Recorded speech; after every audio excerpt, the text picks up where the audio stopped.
psychologiquement, sur le moment, c'est le truc le plus dur à vivre, quoi. Sois un minimum sportif, quoi. Tu me rentres dedans déjà exprès.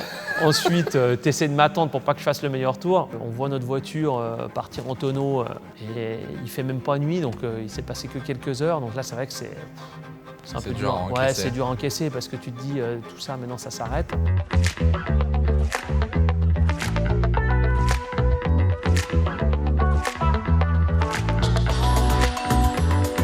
Juste avant de vous laisser avec la Cool Room du mois d'août avec Sébastien Buemi, il faut que je vous parle du sponsor de cette vidéo, Odoo, qui nous a aidé à réaliser le site Cool Room sur lequel vous avez pu poser les questions utilisées dans cet épisode Cool Room. Odoo est un logiciel de gestion qui vous permet de gérer votre entreprise, mais pas que. Vous pouvez créer un site facilement, rapidement et surtout gratuitement. Vous pouvez tout personnaliser, le texte, les couleurs, les thèmes, vous pouvez tout modifier. Si jamais vous êtes en manque d'inspiration, vous avez sur le site directement intégré ChatGPT qui pourra vous aider à reformuler, remoduler votre site ou même vos textes en quelques clics. Pour ceux qui voudraient du coup créer un site, pas besoin d'être un génie, c'est du drag and drop, tout se modifie ultra facilement et la première application est gratuite. Vous avez le support et l'hébergement illimité et gratuit. Si jamais vous souhaitez avoir une deuxième application, vous aurez un plan payant qui vous offrira toutes les applications de Odoo, donc le shop, vous pouvez faire des factures, du RH, un site de e-learning, bref. Pour ceux qui vont se créer leur site, sachez qu'en choisissant l'option web, vous aurez du coup le nom de domaine gratuit pendant 1 an. Si vous n'avez pas encore vu le site qu'on a créé pour Cool Room, le lien sera dans la description. Pour ceux qui l'ont déjà vu, restez bien connectés. On vous mettra du contenu exclusif, on vous mettra un maximum de choses sur ce site pour les prochains invités. Vous pouvez même proposer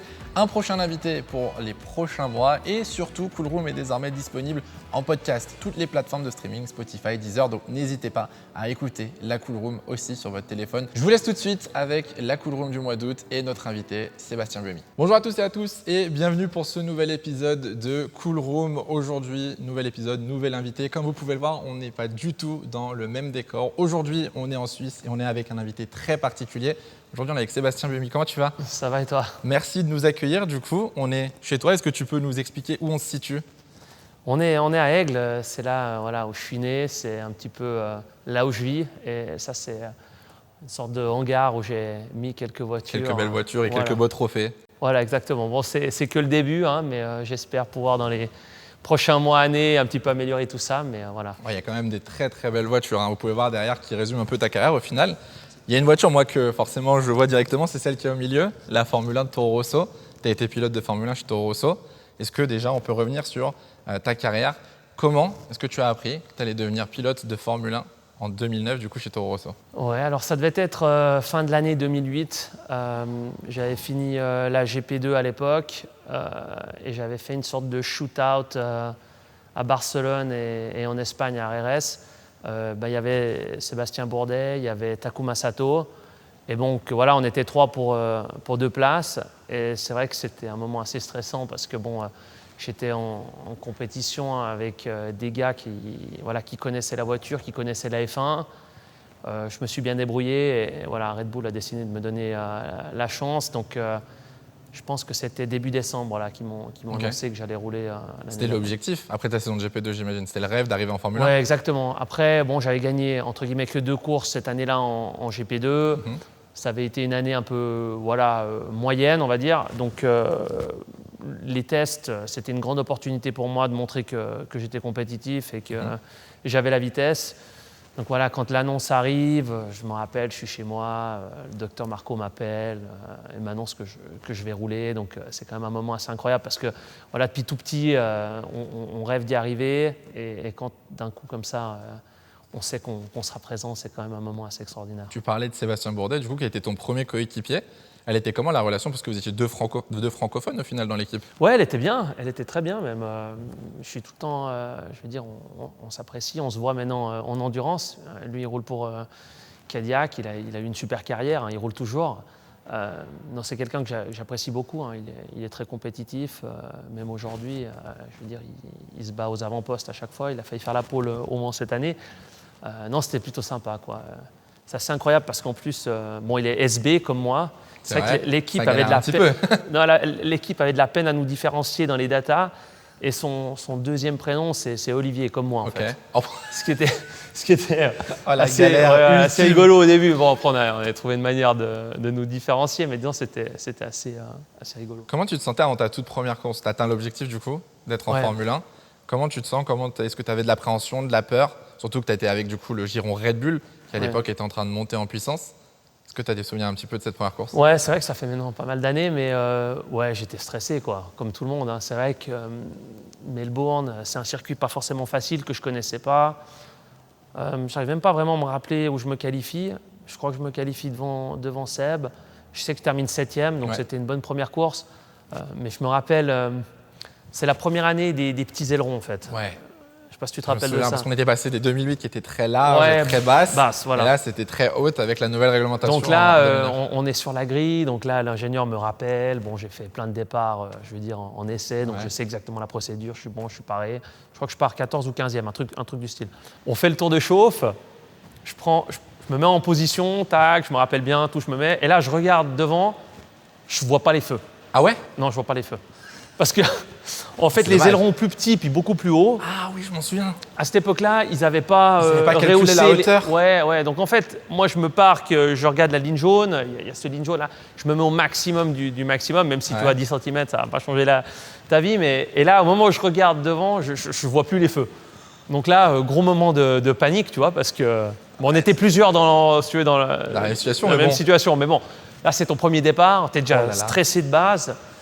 Et tu vois pas les feux. Donc, tu fais comment? là, je dis à la radio, je vois pas les feux. Puis là, à l'époque, il n'y avait pas tous ces repeaters. Maintenant, ils mettent des repeaters sur toute la grille. Donc bref, j'aperçois le 3e feu, je crois, mais pas vraiment le 5e. Je fais ma procédure, je suis parti un peu comme ça. Quand les autres sont partis. Ouais. C'est en même temps que tout le monde. Ouais, donc si tu veux, c'était. Mais bon, je suis bien parti et puis bon, ça s'avère. Tu fais un bon résultat, 7e du coup. Il y avait beaucoup de dégradation, il y avait beaucoup de graining. Je termine 7e, donc. C'était le 4e plus jeune pilote de l'histoire à marquer des points. Ouais, à cette époque-là, ouais. C'était un peu une fierté. Tu te sens comment après la course là? Tu marques tes premiers points, première course. Ouais, tu te dis toujours, ouais, j'aimerais bien marquer des points. Melbourne, c'est quand même la première course, c'est un nouveau règlement. Tu vois, la fiabilité, c'était pas facile. Mais bon, moi, je fais une belle course, honnêtement. Donc voilà, c'était quand même super. La première saison, elle était, comme tu disais, nouveau règlement. La voiture, elle n'était pas ultra performante. C'était le midfield.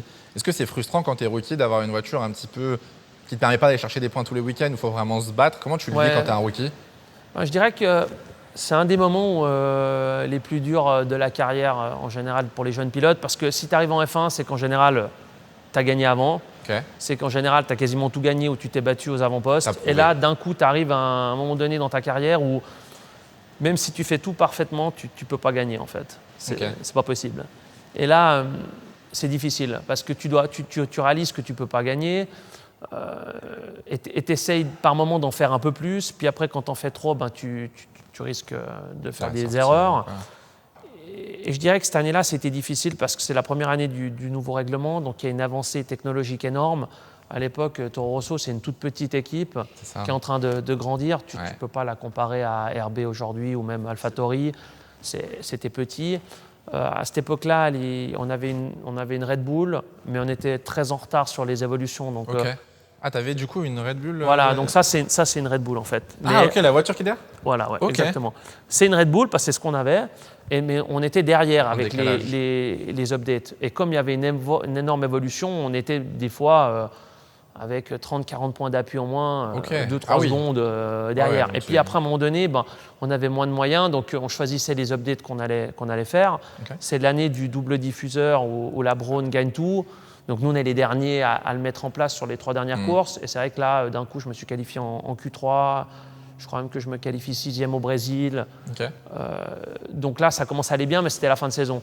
C'est trop tard. C'est sûr que d'un côté, tu te dis, l'année d'avant, ça aurait été potentiellement mieux pour moi parce que c'était une année avec un règlement qui était en place depuis des années, beaucoup plus stable, avec moins d'évolution, donc automatiquement une voiture beaucoup plus proche de la Red Bull. Mais voilà, tu ne choisis pas quand tu as l'opportunité de rouler en F1. Et l'année d'après, en 2010, les voitures entre guillemets B comme ça a été interdit. Donc Toro Rosso a dû faire sa propre voiture. C'était la première année où elle faisait sa propre voiture. Donc pour faire simple, entre guillemets, c'était la voiture de 2009 un peu rallongée. Plus et modifiée, quoi. Ouais, parce qu'en fait, le refueling a été interdit après 2009. Donc entre guillemets, l'idée c'était juste d'être dans le règlement 2010 déjà avant de chercher la perfo. Quoi. Voilà, ouais. Donc c'était, voilà, bon, tu choisis pas les années où tu roules, mais c'était un peu Tu difficile. parles du refueling. En tant que pilote, c'est comment? Je me suis toujours posé la question. Comment tu sais le moment où tu pars, quand ils enlèvent le tuyau, etc. Bon, en F1, honnêtement, tu le sens quand même pas mal. Hein. Ah ouais? Ouais, parce que quand ils connectent et puis qu'ils Ils l'enlèvent, je veux dire, c'est pas loin de ta tête. Ça te court. Tu sens quand même que la voiture, elle bouge. En général, ils mettent des gars assez costauds pour faire le job. Et puis bon, tu as le lollipop ou maintenant les feux qui t'indiquent quand y aller. Donc bon, c'est très complexe hein, parce que les teams essaient de maximiser le gain de temps, d'enlever les temps de réaction. Donc ça, c'est maintenant énormément évolué. Donc tu vois, la voiture, les roues, elles sont à peine accrochées que ça part direct. Ouais. Tu penses qu'il faudrait remettre le refueling? Ce serait une bonne idée ou pas? Bon, je dirais que maintenant, c'est difficile à dire. Le refueling, ce que ça permet, c'est d'avoir des voitures plus petites et d'avoir des voitures plus légères. Tu n'as pas besoin d'un réservoir de 100 et quelques kilos. Tu peux avoir un réservoir beaucoup plus petit, ce qui fait que la voiture, elle pourrait faire 30, 40, 50 kilos de moins. Et ça, c'est vrai que ce n'est pas négligeable. Quand tu vois cette F1-là par rapport à une F1 d'aujourd'hui, tu as l'impression que c'est un karting, quoi. Minuscule. Voilà, exactement. Donc, voilà, ça a des avantages et des inconvénients. C'est vrai que faire une course avec une voiture comme ça à Monaco, tu peux peut-être encore imaginer dépasser. Avec une voiture de 2024, c'est quasiment impossible. Bon, sur cette saison, du coup, Sébastien Bourdet, malheureusement, il n'a pas fini la saison. Remplacé par Jaime Alguersuari. Tu sais ce qu'il est devenu, du coup? Ouais, j'ai suivi un peu. Ouais. Il a eu une petite reconversion de carrière, il est devenu DJ. Tu t'es déjà posé la question, toi, alors pas forcément sur cette saison, mais à des moments de te dire est-ce que je ferais autre chose que du sport auto? Parce que lui, il est parti loin, il est parti du sport auto en musique. Ouais, ça bon, il faisait ça déjà à côté. Hein. Il était déjà passionné. Okay. Il était passionné. C'est quelqu'un, il est très talentueux, qu'il fasse du golf, du tennis, de la musique. Il a du talent dans tout ce qu'il fait, quoi. Après, voilà, moi je le connais bien et j'ai pas trop suivi maintenant sa nouvelle carrière en tant que DJ, mais disons, voilà, je sais déjà que ça le passionnait. Hein, Bon, du coup, la saison 2009, comme je t'ai dit, bon, un petit peu compliqué avec cette réglementation. Moi, j'ai retenu un moment de la saison 2009, c'est l'accident de Massa en Hongrie. Je ne sais pas si tu te souviens, en qualification. Est-ce que cet accident à l'époque, il t'avait marqué? Parce que tu es rookie, c'est un accident quand même inquiétant, parce qu'on est loin des accidents de Jules Bianchi, Antoine Hubert, etc. Est-ce que toi, en tant que rookie, ça te met une pression? Tu te dis, OK, c'est au final quand même très dangereux, le sport auto, c'est un rappel? Ouais, bon, je pense que c'est un rappel pour tout le monde. Après, à ce moment-là, je crois que je suis une ou deux voitures devant lui quand ça arrive, tu vois. Mais bon, quand tu es jeune, tu te poses moins de questions là-dessus, tu vois. Après, tu en es conscient, hein, tu sais que ça peut arriver. Après, c'est vraiment un concours de circonstances, c'est pas de chance, tout ce que tu veux. Mais disons, oui, non, tu es conscient que ça peut arriver. Après, toi, tu te concentres sur ton job et je dirais que déjà la séance d'après, tu l'as pas oublié, mais tu es tout de suite dans la prochaine séance, dans l'optimisation de ton week-end et tu y penses plus. Tu as déjà eu peur au volant d'une voiture ou avant de monter dans une voiture? Peur, non. Peur de mal faire, de ne pas être compétitif, de ne pas faire une bonne performance, de décevoir l'équipe, oui, ça oui. Après, peur de se faire mal, non. Ou peur de... Non, ça, non. Après, quand tu prends le départ des 24 heures du Mans, tu as une sorte d'appréhension parce que tu sais qu'il y a tout le monde qui a travaillé pendant une année. Tu repenses à toutes ces séances de simulation que tu as fait au fin fond de l'Espagne toute la nuit. Tu te dis quand même que voilà, faut pas se rater, quoi. Ok. Parce que moi, pour le coup, je m'en souviens très bien. Parce que moi, j'étais jeune à l'époque, j'avais 10 ans, et j'étais en mode. C'est la première fois que je voyais un accident un peu grave en Formule 1, tu vois. Et je me disais, si je suis pilote et que je vois ça, tu te dis, ça aurait pu être moi. Il y en a qui auraient pu se poser des questions ou quoi que ce soit, mais jamais. Non, je me suis pas. Non, alors après, il y a eu plein d'accidents hein, déjà à cette époque-là, mais après voilà, tu peux rien faire contre la malchance. Là, c'est vraiment un concours de circonstances. Après, il y a plein de choses qui ont été améliorées. Il y a eu la partie en carbone qui a été mise sur les casques. Sur les casques. Il y a eu les casques, les homologations qui sont devenues plus difficiles à atteindre. Il y a eu le halo. Je veux dire, c'est une évolution constante. Mais disons, tu es quand même conscient que voilà, ça peut arriver. Bon, du coup, comme tu disais, tu finis la saison plutôt bien avec le double diffuseur. Fin de saison 2009. J'ai trouvé qu'il y avait une rumeur comme quoi tu aurais pu, dès 2010, parce qu'on parlera après bien évidemment de l'endurance avec Toyota, mais dès 2010, tu aurais pu avoir un baquet chez Toyota qui s'est retiré au final de la Formule 1 juste sur cette saison. Vrai? Pas vrai? Ouais, c'est vrai. Il y aurait pu avoir un BMI chez Toyota avant l'endurance. Ouais. Alors bon, ça n'a jamais été extrêmement loin dans les discussions, mais J'étais très proche de Pascal Vasselon, le directeur technique à l'époque. On se connaissait depuis quelques années. Et puis c'est vrai que j'étais en train de faire une belle fin de saison, que ce soit au Japon, le Brésil, Abu Dhabi. Et eux, voilà, ils allaient changer leur pilote pour 2010.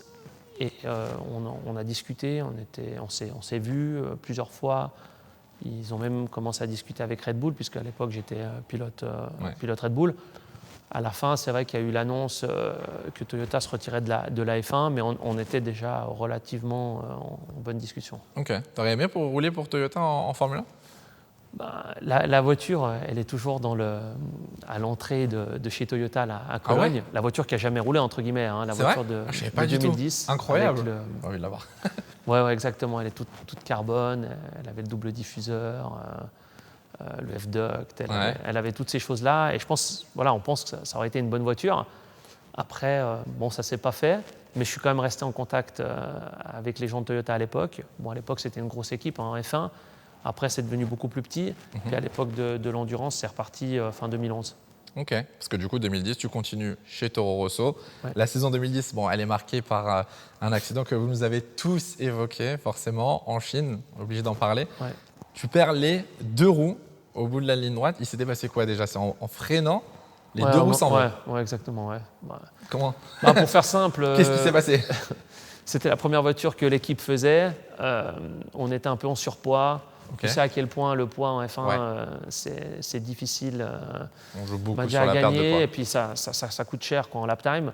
Donc on a amené des nouvelles pièces qui, si je me souviens bien, on n'a pas eu le temps de les mettre au banc, de contrôler que la qualité était bonne. Et puis à la première séance, au bout de 2 tours, dès que j'ai freiné fort, il y a tout qui est cassé. Donc plus de peur que de mal à la fin, il ne s'est rien passé. Ça se passe comment au volant ? Tu te dis, mais qu'est-ce que tu peux faire ? Parce qu'on en voit fait, tourner, mais tu peux rien faire. Tu vois que je tourne encore. C'est instinctif, mais tu peux rien faire. Mais après, la voiture, elle a quand même bien décéléré. C'est l'épingle. En Chine, il y a beaucoup de dégagement. C'est juste qu'après, les 2-3 premiers freinages en FP2, tu prends un peu de marge quand même. Tu fais gaffe quand même. Ouais. Tu parlais justement des bancs de test. C'est vrai que pour les écuries qui ont un peu moins de budget, par exemple comme Toro Rosso qui crée sa première voiture, c'est peut-être un peu plus compliqué aussi parce que tu as des problèmes de fiabilité, des pièces qui sont peut-être un peu défectueuses ou tu traînes des pièces qui sont là depuis longtemps. Comment vous gérez ça en Formule 1 ? Je dirais que maintenant, le niveau, il a augmenté énormément. Je veux dire, toutes les équipes, elles sont quasiment en budget cap. Tout le monde est capable de faire… Les équipes ont un niveau énorme aujourd'hui. Ouais. Mais à cette époque-là, il ne faut pas oublier que quelques années avant, c'était encore Minardi. C'était une toute petite équipe qui gardait même sa voiture d'année en année. Après, c'est passé Toro Rosso. Toro Rosso pouvait reprendre la voiture de Red Bull. Comme en 2008, quand Vettel gagne à Monza, c'est quand même une Red Bull. Puis à partir de fin 2009, le règlement il a changé parce que les équipes plus petites à l'époque, comme Williams, elles se sont plaintes que si tout le monde commence à avoir une équipe B avec un gros budget, c'est pas forcément faire. Et donc par conséquent, fabriquer sa propre voiture quand tu pars de zéro, c'est quand même pas facile. Aujourd'hui, quand tu vas chez RB, c'est une énorme équipe avec une grosse infrastructure, beaucoup de personnel. Donc il faut monter en puissance, ça ne se fait pas du jour au lendemain. Donc sur cette saison 2010, tu fais une bonne saison, tu marques plusieurs fois des points, la première fois à Monaco. Au final, c'est une saison assez classique, tu marques pas mal de points, quelques problèmes de fiabilité. Moi, ce que je retiens sur cette saison 2010, c'est que c'est Sébastien Vettel qui gagne le titre et t'es pilote Red Bull à cette époque. Ouais. Est-ce que vous aviez quand même une relation, que ce soit avec Mark Webber ou Vettel, ou alors vous étiez vraiment séparés, Toro Rosso et Red Bull ? T'es bien séparé, parce que je veux dire, c'est 2 équipes différentes. À cette époque-là, il n'y a plus du tout de partage de pièces, de data ou comme ça. Donc, non, après, tu es conscient qu'à cette époque-là, tu es pilote junior. Red Bull, c'est l'équipe qui gagne. Tu vas pas essayer de… tu fais peut-être un peu plus gaffe. Tu fais un peu gaffe. Mais non, à part ça, je veux dire, rien de plus que ça. Ok, j'ai une question. Tu me réponds si tu peux. Est-ce que chez Red Bull, on a déjà passé des consignes en mode, s'il y a la Red Bull qui arrive, on fait attention, ou n'hésite pas à aider un pilote, etc. Est-ce que chez Toro Rosso, toi, tu as déjà eu cette question ? Non. Alors, je veux dire, tu es conscient que tu ne vas rien faire de stupide, tu vois. Ouais. Après, à aucun moment… non, on m'a jamais rien dit là-dessus. Okay. Je veux dire… après, on ne s'est jamais retrouvé, à part fin 2009, où je crois que je me qualifie devant les Red Bull. Malaise. Ouais, à aucun moment, tu es vraiment en fight direct. Oui. Tu vois. Tu sais que tu vas les laisser passer, enfin qu'elles vont te passer à un moment. Voilà, voilà. À l'époque, je veux dire, il y avait des telles différences de perfo que si elles sont qualifiées derrière toi, je veux dire, elles te passent et c'est tout, quoi. Il n'y avait même pas besoin vraiment de batailler là-dessus. Vettel, tu l'as affronté aussi en catégorie un petit peu plus jeune. Vettel, il était vraiment si talentueux, etc. C'est vraiment le prodige que tout le monde espérait voir en Formule 1. Ou t'en gardes peut-être une autre image? Non, moi je suis très pote avec lui, on se connaît depuis très longtemps et honnêtement j'ai beaucoup d'admiration pour ce qu'il a réussi à faire. Hein. Après, je pense que c'est un très bon pilote, mais il travaillait énormément aussi. Hein. Ah ouais? Ouais, il travaillait très dur, il restait longtemps le soir, il allait énormément au simulateur avant les courses, après les courses. Un peu comme Max. Max aussi, je ne sais plus où c'est, au Qatar, il gagne le titre, Ouais. dimanche soir, il rentre, il va au simulateur lundi, Ah ouais? après avoir gagné le titre. Ouais.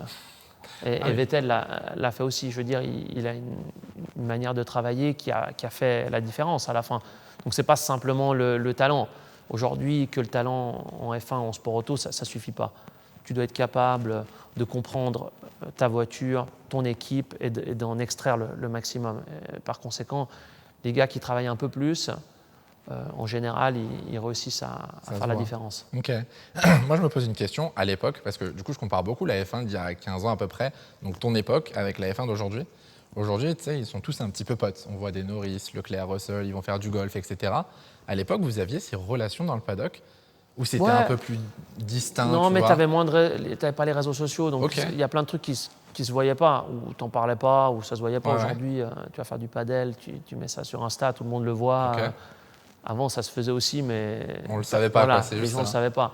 Donc non, je pense pas que ça évolué. Après, à mon époque, tu avais pas mal de générations différentes. Tu vois, tu avais des gars de 20 ans, de 30 ans, de presque 40 ans.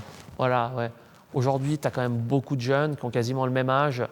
Ça aussi, peut-être, ça fait un peu la différence. Mais à mon époque, tu avais… vous aviez quand même cette relation où vous étiez potes et vous pouviez sortir, une relation, mais après, faire… c'est sûr que si tu as des gars qui ont une famille, qui ont 15 ans de plus que toi, peut-être C'est pas la même. Ouais, c'est pas la même chose. Ok. 2011, très bon début de saison. Tu mets 7 points. Enfin, 7 fois dans les points, tu mets 15 points sur les premières courses. Deuxième partie de saison, problème écrou mal serré, problème moteur, hydraulique, pas mal de malchance, quelques accrochages. Comment tu l'as géré cette saison 2011 où tu sens que voilà, tu peux faire bien, tu as bien fait en début de saison et que voilà, il y a les problèmes qui s'enchaînent et que toi, tu aimerais performer. Comment tu gères ce stress ou je sais pas comment tu le ressens? Ouais, c'était une année difficile parce qu'en fin de compte, j'ai fait du bon boulot et j'ai vraiment pas eu de chance en fin de saison. Tu parles de l'écrou mal serré au Japon, je crois que je suis 7e ou 8e au moment où, au dernier pit stop. Je veux dire, à l'époque, il y avait pas mal de dégradation, donc tu t'arrêtais souvent. Là, il ne restait pas beaucoup de tours. J'avais fait une super course, j'allais marquer, j'étais 7 ou 8, je ne me rappelle plus. Et là, tu sors des stands, tu perds la roue. Et tu te dis que tu as quand même fait une grande partie du job. En Inde, je casse le moteur. Et là, de nouveau, je suis 7 ou 8 à mi-course. Et là, on était super compétitifs. Et à Abu Dhabi, de nouveau, je suis 6, 7 ou 8. Et on a un problème hydraulique, je ne peux plus passer les vitesses, je dois rentrer. Donc là, tu sais à quel point c'est quand même pas facile de marquer des points avec la Toro Rosso à l'époque. Là, ça fait 3 courses d'affilée où tu vas mettre entre 4 et 6 points. Tu sais que ça peut être quelque chose qui va faire une différence dans les décisions futures pour ta carrière. Et là, c'est chaque fois quelque chose qui n'est pas de ta faute qui se passe. Et donc là, c'était difficile, ouais. C'était dur parce que là, honnêtement, ça changeait toute la saison. Si tu marques des points comme ça 3-4 fois d'affilée à la fin de saison, tu montres quand même que tu as fait du taf. Même si, je veux dire, l'équipe, elle le voit à cette époque-là, mais tu as quand même besoin à la fin du résultat. Ouais. Souvent, il n'y a que le résultat qui compte. Hein. Même si tu peux expliquer que ce n'est pas de ta faute, que le moteur a cassé. Il n'y a pas les points à la fin, quoi. Voilà, il n'y a pas les points. Okay. Donc là, c'était dur parce que je pense que moi, en tant que pilote, j'ai fait une bonne saison. Ouais. C'était peut-être même ma meilleure saison et en soi, ça ne s'est pas vraiment vu, quoi. Tu savais, alors, question parce que du coup, fin 2011, tu n'es pas reconduit en Formule 1. Tu savais déjà que justement, à la mi-saison, tu étais un petit peu en danger et qu'il fallait que tu prouves ou pas? Ouais, bien sûr. Ouais. Bon, avec Red Bull, tu sais que tout faut performer. Voilà, il faut performer. Après, ouais, tu es conscient. À l'époque, il y a Ricciardo, il y a Jeb, ils sont en World Series ou je ne sais plus exactement quelle catégorie. Voilà. Tu sais qu'ils vont bientôt arriver. toi, tu as envie de montrer que tu mérites d'aller dans la Red Bull. Mm. À la fin, tu fais ton maximum. Il n'y a que ça que tu puisses faire. Donc, tu fais le mieux que tu peux. Après, la décision, elle tombe au mois de décembre. Et là, c'est vrai que c'est pas facile à digérer, quoi. Donc, tu te dis, mais bon, j'ai quand même fait du bon boulot. Mais bon, de nouveau, il n'y a que les résultats qui comptent. Tu l'as appris comment d'ailleurs cette fin de saison? Ils m'ont appelé. J'étais même chez Red Bull au Simu Ok. quand ils m'ont appelé pour me dire. Qu'est-ce que tu veux dire, quoi. Donc, c'est comme fini, ça. De toute façon, tu dois accepter. Et puis après, tu digères et tu essaies de trouver une solution pour la suite de ta carrière. Ça n'a pas été trop dur parce que du coup, tu as ton rêve, tu es en Formule 1, tu essayes de faire de ton mieux, ça ne se passe pas très bien. Ouais. Comment tu vis justement la fin de ton rêve au final? Comment tu rebondis? Comment tu as géré ça? Je dirais assez bien, même si psychologiquement, sur le moment, c'est le truc le plus dur à vivre, quoi. Ok. Ouais. Tu as l'impression que ta vie, elle s'effondre, quoi. Tu as l'impression que tout ce que tu as rêvé, ça s'est bien passé, ça suit on va dire, le cours du chemin que tu avais prévu, mais là, d'un coup, ça s'arrête. Et tu dois... il n'y a rien que tu puisses faire. Après, Red Bull me dit, on aimerait te garder comme 3e pilote. Donc, moi, je dis oui, tu vois, parce que je sais que je vais avoir l'opportunité de rouler en test. Mm-hmm. Tu te dis, tu souhaites du mal à personne, mais tu ne sais pas ce qui peut arriver. À l'époque, Red Bull, te rappeler à tout moment, tu peux revenir. Voilà, exactement. Tu sais que Red Bull, c'est l'équipe qui domine. Donc, tu te dis, pourquoi pas. Par contre, très rapidement, je me dis, mais moi, je ne veux pas faire que 3e pilote. Je ne veux pas que aller aux courses et attendre la fin du week-end. Parce que c'était quoi ton rôle, du coup, à cette époque? Tu as pris shot, le prochain sujet. Tu étais donc pilote de réserve, développement avec Red Bull. Je suis pilote de réserve. Je suis 3e pilote de Red Bull. C'est quoi ton activité? En fait, tu fais le simu. À cette époque-là, tu fais encore pas mal de tests. Il y a encore des tests aéros qui sont permis. Quelques séances de tests, les tests Pirelli. Et tu vas aux courses, entre guillemets. Okay. Donc, tu fais des activités marketing, mais surtout, tu es là au cas où il se passe quelque chose. Et là, Toyota, au mois de novembre ou décembre, ils annoncent leur retour en endurance. Et donc, c'était plus ou moins les mêmes personnes encore en charge. Et donc là, j'appelle Pascal et il me dit, on est intéressé, on va peut-être faire une 2e voiture. Bon, c'est le début du programme. Et là, rapidement, la 2e voiture, elle est validée pour Le Mans et la course de Fuji, si je ne me trompe pas, ou non, juste Le Mans. Et donc, il me donne l'opportunité tout de suite de rejoindre le programme. Et du coup, tu es resté chez Red Bull en pilote de réserve. Voilà, exactement. Comment tu te considères actuellement avec Red Bull? Parce que tu es toujours chez Red Bull. Voilà, je suis toujours chez Red Bull, je fais toujours du simu. Donc, mon job, c'est je fais du simu. Okay. Je fais des fois une journée Pirelli. Pirelli développe les pneus en continu. Il y a peut-être une 20aine de journées dans l'année. Elles sont partagées entre chaque équipe. Et puis des fois, quand c'est Red Bull, c'est moi qui fais une des journées, quoi. Pour ceux qui ont peut-être un petit peu de mal à comprendre, mais tu partages quand même des journées avec l'équipe, c'est-à-dire ceux qui vont sur les circuits, Max, Sergio, ou c'est vraiment un rôle à part où toi tu envoies juste de la data et juste tu travailles avec ceux qui sont à Milton Keynes? Surtout avec ceux de Milton Keynes, parce que c'est vrai que moi le simu, je le fais en grande partie pendant les week-ends de course, surtout le jeudi et le vendredi. C'est ce qu'on appelle le race support, que toutes les équipes font aujourd'hui. Et donc là, ce qu'on essaie de faire, c'est corréler la voiture, on essaie d'améliorer le réglage. Comme tu sais, en F1 aujourd'hui, tu n'as plus qu'une heure d'essai le vendredi matin et le vendredi après-midi, ce qui fait qu'il n'y a quand même pas beaucoup d'essais. Toi, tu as une multitude de possibilités pour régler la voiture et tu n'as pas le temps, on va dire, pendant les essais libres de tout tester. Donc des fois, on pose la voiture par terre et ça va nickel, des fois, ce n'est pas le cas. Et avec le simu, aujourd'hui, on est capable de donner un coup de main. Voilà, on est capable de dire, on va tester ça, ça et ça, ça va aider. Après, l'équipe décide de le prendre ou de ne pas le prendre. Et c'est sur la voiture ou donc, pas le samedi matin. Tu roules en même temps que les séances d'essai ou tu roules la nuit en décalé? Qu'est-ce que tu roules un petit peu en décalé en général parce qu'on a besoin des datas de la piste pour être sûr que la corrélation qu'on fait dans le simu, elle est bonne. Entre guillemets. Avant ça, on fait de la préparation. Le jeudi, on fait du développement. Futur, mais le vendredi on fait tu passes du temps, quoi. Et des fois ça peut aller très, très tard le soir si tout d'un coup il y a une multitude de choses qu'on veut tester. Des fois il y a des niveaux d'appui qu'on n'est pas vraiment sûr, on le teste avec beaucoup d'essence, pas beaucoup d'essence. C'est fou, c'est parce que tu l'expliques là, mais je pense qu'il y a plein de gens qui ne le savent pas, qu'en fait les gens voient les séances d'essai comme tu dis le vendredi 1h, mais les gens ne savent pas qu'il y a des gens comme toi pour chaque écurie qui passent la nuit au simu pour tester d'autres profils, optimiser, comprendre, etc. quoi. Ouais, donc bon, toutes les équipes le font aujourd'hui, mais c'est vrai que je pense que Red Bull était un peu précurseur là-dessus, en investissant pas mal dans le simulateur, en étant proactif vraiment, comme les journées d'essai depuis 15 ans, elles ont fait que diminuer, tu en as tout le temps moins.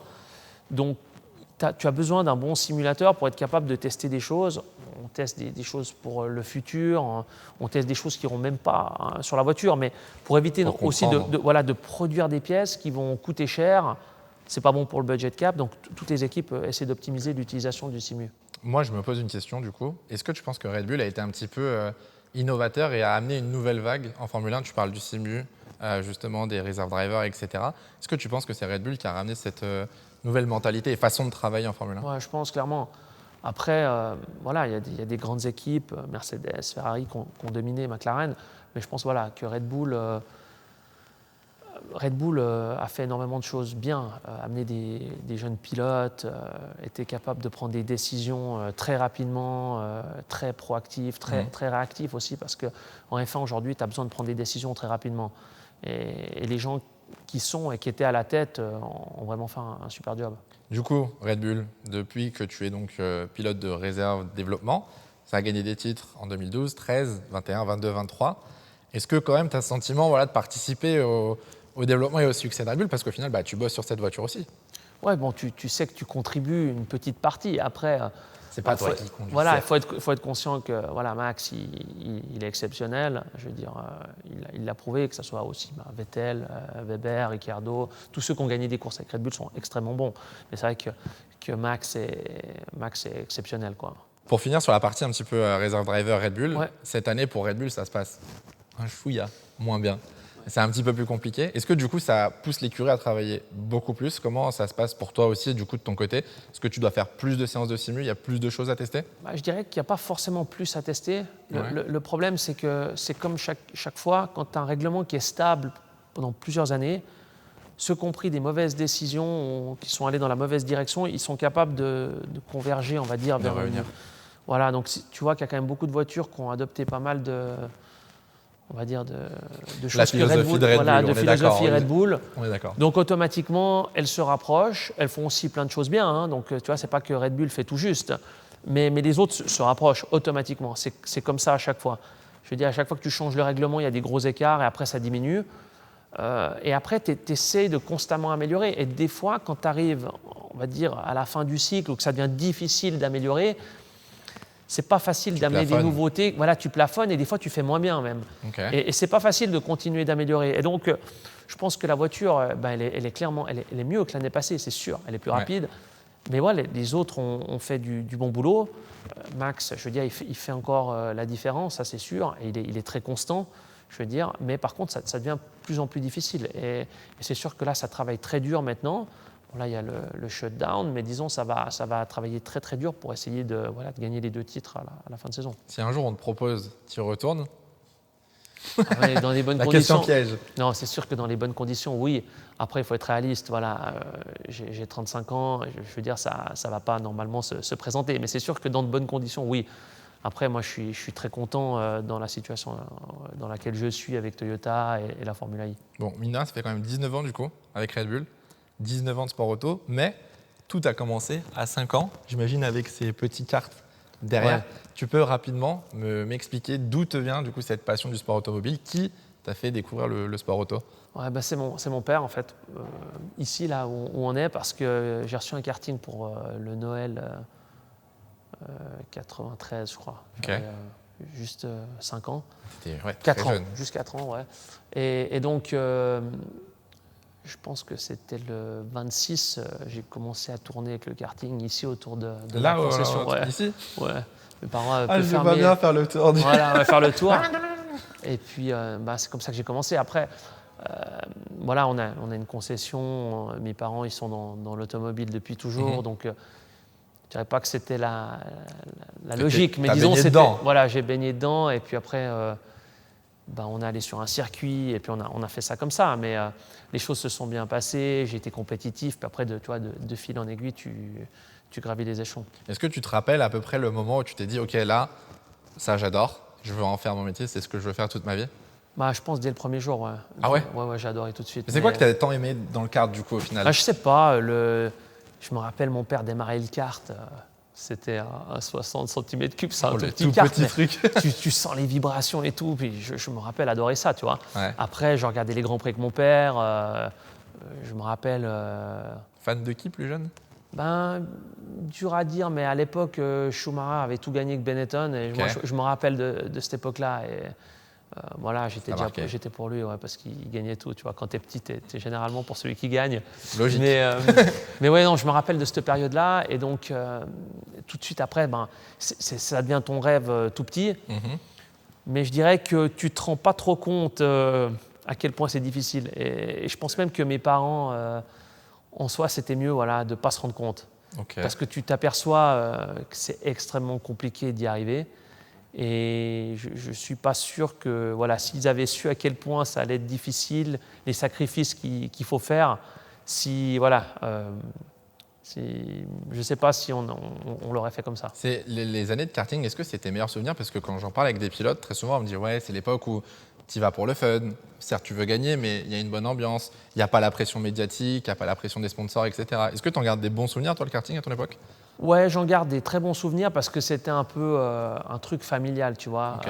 J'avais mon petit frère, mes parents, ma cousine à l'époque qui roulait aussi, Ah ouais? le bus camping, la remorque, tu vois. Oh, les week-ends de famille, ça devait être Ouais, exceptionnel. c'était exceptionnel, tu vois. Par contre, très rapidement, les budgets, j'ai grandi très rapidement. Tu vois, les budgets, c'était important. C'était pas facile financièrement. Mhm. Pour mes parents, c'était difficile de gérer le business tu vois, familial, plus me faire ça, du rouler. coup. C'était mon père qui était mon mécano qui préparait tout. C'est trop Donc, mignon. tu te rends compte très rapidement tous les sacrifices qu'ils ont faits. Et mine de rien, très rapidement, ça m'a mis un peu la pression, tu vois. Je me Ok. suis senti... Tu as une responsabilité. ouais, voilà, ouais. Donc, très rapidement, bon, j'adorais, hein, vraiment. Hein, mais Ouais. très rapidement, moi, je me rends compte que je ne fais pas ça pour rigoler, quoi. Ouais, T'es pas là tout pour petit, quoi. plaisanter, il faut Non. gagner. Non, il fallait gagner, quoi. Ok. Je pense pas que mon père aurait continué longtemps si je n'avais pas gagné non plus. Donc, tu vois, je me rends compte rapidement que c'est super important. Puis après, vers les 13-14 ans, quand, je ne sais pas, est-ce que je fais une année de karting de plus ou pas, j'ai fait la Formule BMW. Et là, d'un coup, si tu veux, les budgets, ça explose. Ah là, ouais. Et là, il faut trouver une solution. Et là, très rapidement, à ma deuxième course de Formule BMW, je fais la pole position juste devant Vettel et Ouais. Helmut Marko, il est là, présent, je suis le plus jeune. Et donc, voilà, il C'est le me moment offre de briller, l'opportunité de devenir un Red Bull Junior. Et c'est comme ça que ça a pris, quoi. Mais voilà, sans Red Bull, Ça aurait été très compliqué. bref, très difficile, ouais. Alors, avant de parler de la BMW ADAC, comme tu l'as mentionné avec Vettel et Helmut Marko, moi j'ai une question. Il y a des cartes. On parle de ton enfance. Ouais. Tu es suisse. Ouais. Le sport auto en Suisse, j'ai appris que c'était interdit. Il n'y a pas de compétition de sport auto en Suisse. Ouais, non, c'est pas interdit. Les courses en circuit, c'est interdit. Ok. Mais les courses de côte, c'est pas interdit. Ah, bah oui, c'est mieux. Ouais, C'est moins dangereux, c'est plus pratique. Non, aberration totale. Les courses de cartes, c'est pas interdit non plus. Donc il Ok. y a des circuits de cartes. Alors, ce ne sont pas exceptionnels, hein, je te rassure. Ouais. Mais il y a des pistes de cartes et tu as des courses de côte. Donc, honnêtement, c'est difficile à comprendre. C'est vrai qu'à l'époque, cette décision, elle arrive après l'accident des 24 heures du Mans. 55. Et donc, à ce moment-là, voilà, il y a une interdiction comme ça qui n'a jamais vraiment été levée. Il y a eu une exception pour les courses de Formule I à Zurich et à On en Berne. parlait, ouais. Je ne me rappelle plus exactement comment ils ont trouvé cette exception, mais en fin de Mhm. compte, ça s'est fait. Ouais, voilà, quoi, ça fait aucun sens, je veux dire. Mais du coup, moi j'ai deux questions. Est-ce que pour toi, c'est pas une galère quand tu es jeune? Ouais, alors Parce bon, que tu peux faire du kart comme tu dis, certes, mais si tu Ouais. veux monter en niveau, du coup, tu peux pas dois aller à te bouger. l'étranger. Après, bon, la Suisse, c'est tout petit. Ouais. Donc, si tu veux, même pour un Français, la France, c'est grand. Si tu as des courses au nord, au sud, automatiquement, tu dois te déplacer. Par contre, voilà, tu as un championnat suisse qui était relativement relevé parce qu'il y a quand même des bons pilotes en Suisse qui ont réussi à faire une bonne carrière. Mais disons, très rapidement, tu dois aller rouler à l'étranger. Donc, tu dois aller en Italie, en France. Ça, c'est les championnats les plus relevés en Europe, Ouais. on va dire. Après, tu fais le championnat d'Europe de karting, championnat du monde. Mais disons, tu dois partir de la Suisse. Donc, c'est sûr que pour les sponsors, les partenaires, la fédération, il n'y a pas beaucoup d'aide. Et moi, j'ai souvent été très critique de la fédération suisse parce que, je veux dire, on a des grosses sociétés, il y a des gros moyens, il y a eu des sponsors qui étaient en F1, mais il n'y a aucune aide. Et c'est vrai que la fédération française, je veux dire, elle est très proactive. Ouais. Elle aide vraiment, elle met en contact les pilotes avec des junior teams comme Red Bull. À l'époque, il y en avait plusieurs. Hein. Il y avait Renault, clairement. il y avait Toyota. Elle essaie vraiment Il y a un vrai management. Quoi, voilà, d'aider. Et ça, ce n'est pas du tout le cas en Suisse. Donc voilà, quoi. Moi, on ne m'a pas aidé. J'ai vraiment tout fait tout seul. Tu aimerais que ça change? Ouais, bien sûr, ouais, j'aimerais bien que ça change. Après, voilà, moi, j'ai plein de choses à gérer. Mais c'est sûr qu'un jour, si j'ai le temps, j'aimerais bien essayer de faire bouger les choses de ce côté-là parce que, je veux dire, voilà, maintenant, je reçois souvent des invitations à l'air de mettre des prix et des trucs comme ça. Maintenant que tout s'est bien passé. Voilà, on ne m'a jamais aidé. Et puis maintenant, on aimerait bien que je renvoie l'appareil. Mais donc voilà, bon, après, c'est comme ça. J'espère qu'un jour, les choses changeront et qu'on pourra un petit peu aider. En plus, je veux dire, un circuit, bon, en Suisse, ça paraît impossible de construire un circuit avec les réglementations et tout, mais quand tu vois certains pays comme l'Allemagne avec le Nürburgring, je veux dire, sans le circuit, il n'y a rien dans cette région-là. Je veux dire, forêt, voilà, tu pourrais développer tu pourrais aider des régions où il n'y a rien, tu as des hôtels, des restaurants, tu as plein de gens qui vivent de ça, donc tu as plein de possibilités, mais voilà, il n'y a pas forcément l'envie d'aider. Alors, tu parlais justement des déplacements, Italie, France, etc. L'école. Ouais. Ça se passait comment? Ça se bon passait élève assez ou pas bien. bon élève? Je dirais assez bon élève. Après, ça a toujours été. Mes parents m'ont dit voilà, si tu fais ça bien, il n'y aura pas de souci. Et voilà, après, j'ai arrivé à faire. Donc, moi, j'ai arrêté l'école tout de suite après l'école obligatoire en Suisse. C'est à quel âge? C'est à 16 ans. Okay. Donc, si tu veux, en Suisse, bon, c'est un peu différent de la France, mais tu fais 3 ans en plus pour avoir ton bac, entre guillemets. Okay, ouais. Ça, c'est une autre école. Voilà, pas tout le monde passe son bac en Suisse. Et moi, avec Red Bull, c'est à l'époque où je signe mon contrat avec Red Bull. Et là, on me dit, il faut aller en Autriche toutes les semaines.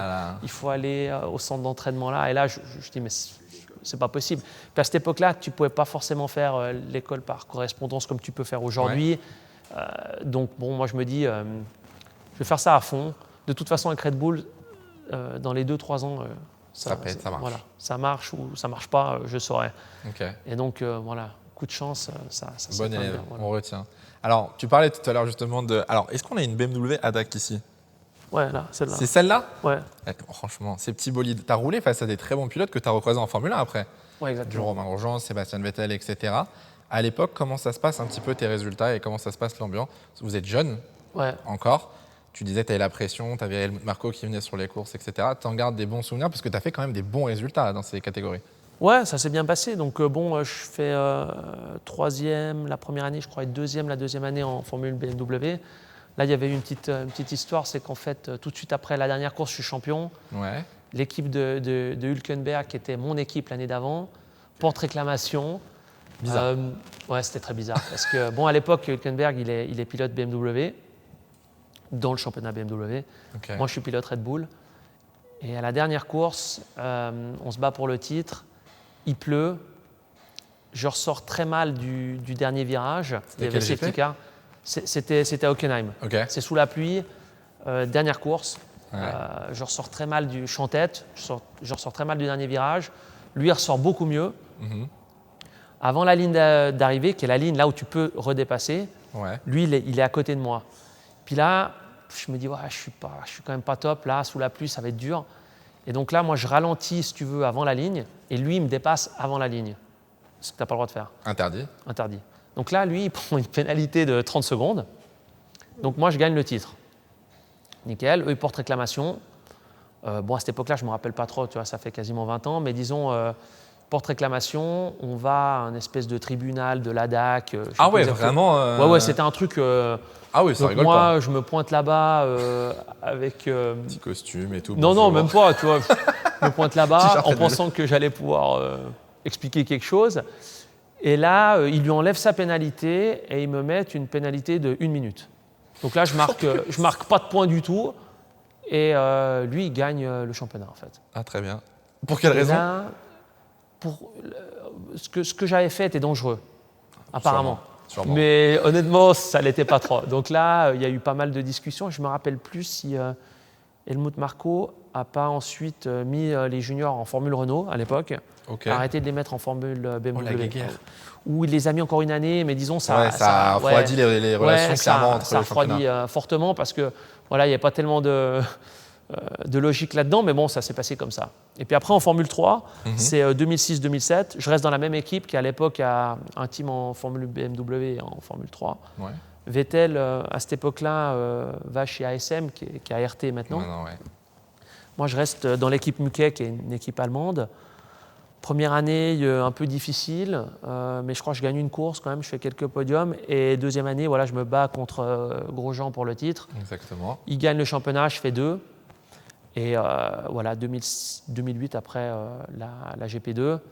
Mais bon, en 2007, je remplace Amer Müller, qui est un autre pilote Red Bull, qui se casse le poignet, et je le remplace dans cette GP2 qui est là derrière. Juste derrière la blanche. Voilà, exactement, à Monaco, la première fois. Comment tu l'as vu cette première course à Monaco? Parce que déjà, tu sautes en GP2. Ouais, alors je connais pas la voiture. Tu connais pas la voiture. Je connais pas le circuit. Je connais pas l'équipe. Mais par contre, c'est l'équipe contre laquelle je me bats en Formule 3 à cette époque-là. Oh là là là. Ouais, parce que dans leur équipe de F3. Ouais, dans leur équipe de F3 à cette époque-là, tu as Kobayashi, Van der Garde, si je ne me trompe pas. Tu as Grosjean et Hülkenberg. Belle équipe quand même. Pas mal. Ça a bien marché par la suite, quoi. Voilà. Et donc, moi, je suis concurrent. Et après, je roule chez eux, leur équipe de GP2 à l'époque. Et c'est vrai que Helmut Marko m'appelle à la dernière. Il faut aller remplacer Amer Müller à Monaco. Donc, j'arrive là-bas. Coucou, c'est moi. Je fais le siège à 5h du mat. Dans un espèce de parking là où les GP2 sont. Ça, c'est les coulisses du sport automobile que vous ne voyez pas. Voilà, exactement. Donc, je fais le siège à 5h. Je ne sais plus à quelle heure c'est, mais en GP2, les essais, c'est tôt le matin. Ouais. Quoi. Puis je crois que première séance, je fais 4e en essai libre. Après, il y avait 2 séances d'essai libre. Je crois que je fais 2e à la 2e séance. Et je crois que je me qualifie 4e. Donc, tu vois, plutôt bien. Après, je fais 7e de la course. Bon, c'était ma première course, premier pit stop. C'est une première expérience. Voilà, ouais, donc ça s'était plutôt très très bien passé. Et là, on me dit, tu vas remplacer Amer Müller en plus de la F3. Donc si tu veux, ça faisait déjà pas mal d'années que j'aimais bien les doubles programmes en fait. Ouais, parce que c'est ça ton truc. Red Bull avait beaucoup de pilotes juniors, mais des fois, les gardait pas en cours de saison. Donc j'ai beaucoup remplacé en fait. À l'époque de la Formule BMW, j'ai fait des courses de Formule Renault. Ma première année de Formule 3, je faisais des courses de Formule Renault en plus de la Formule. C'est pas galère de changer de catégorie tout le temps? Parce que certes, ça reste des monoplaces. Je pense que ça m'a aidé, entre guillemets. Ah ouais? Alors sur le moment, je dois admettre que quand tu te bats pour le titre en Formule 3, puis tu dois aller faire 2.0, bon. Voilà, la GP2 à côté, c'était pas forcément facile.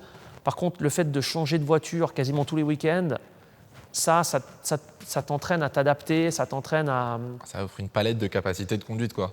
Voilà. Comme toutes les voitures. Exactement. Donc là, cette époque-là, je roule dans énormément de catégories, mais souvent pour remplacer des gars qui se sont fait virer en cours de saison, quoi. Très bien.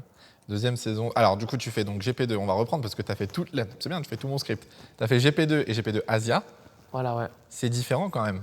Ouais, alors le GP2 Asie, ça s'est décidé à la fin parce qu'à l'époque, il y a une nouvelle voiture qui arrive en 2008. Ça, c'est la voiture de 2007 qu'on voit là derrière. C'est la première version des GP2 qui ont remplacé les Formule 3000 à l'époque. Ouais.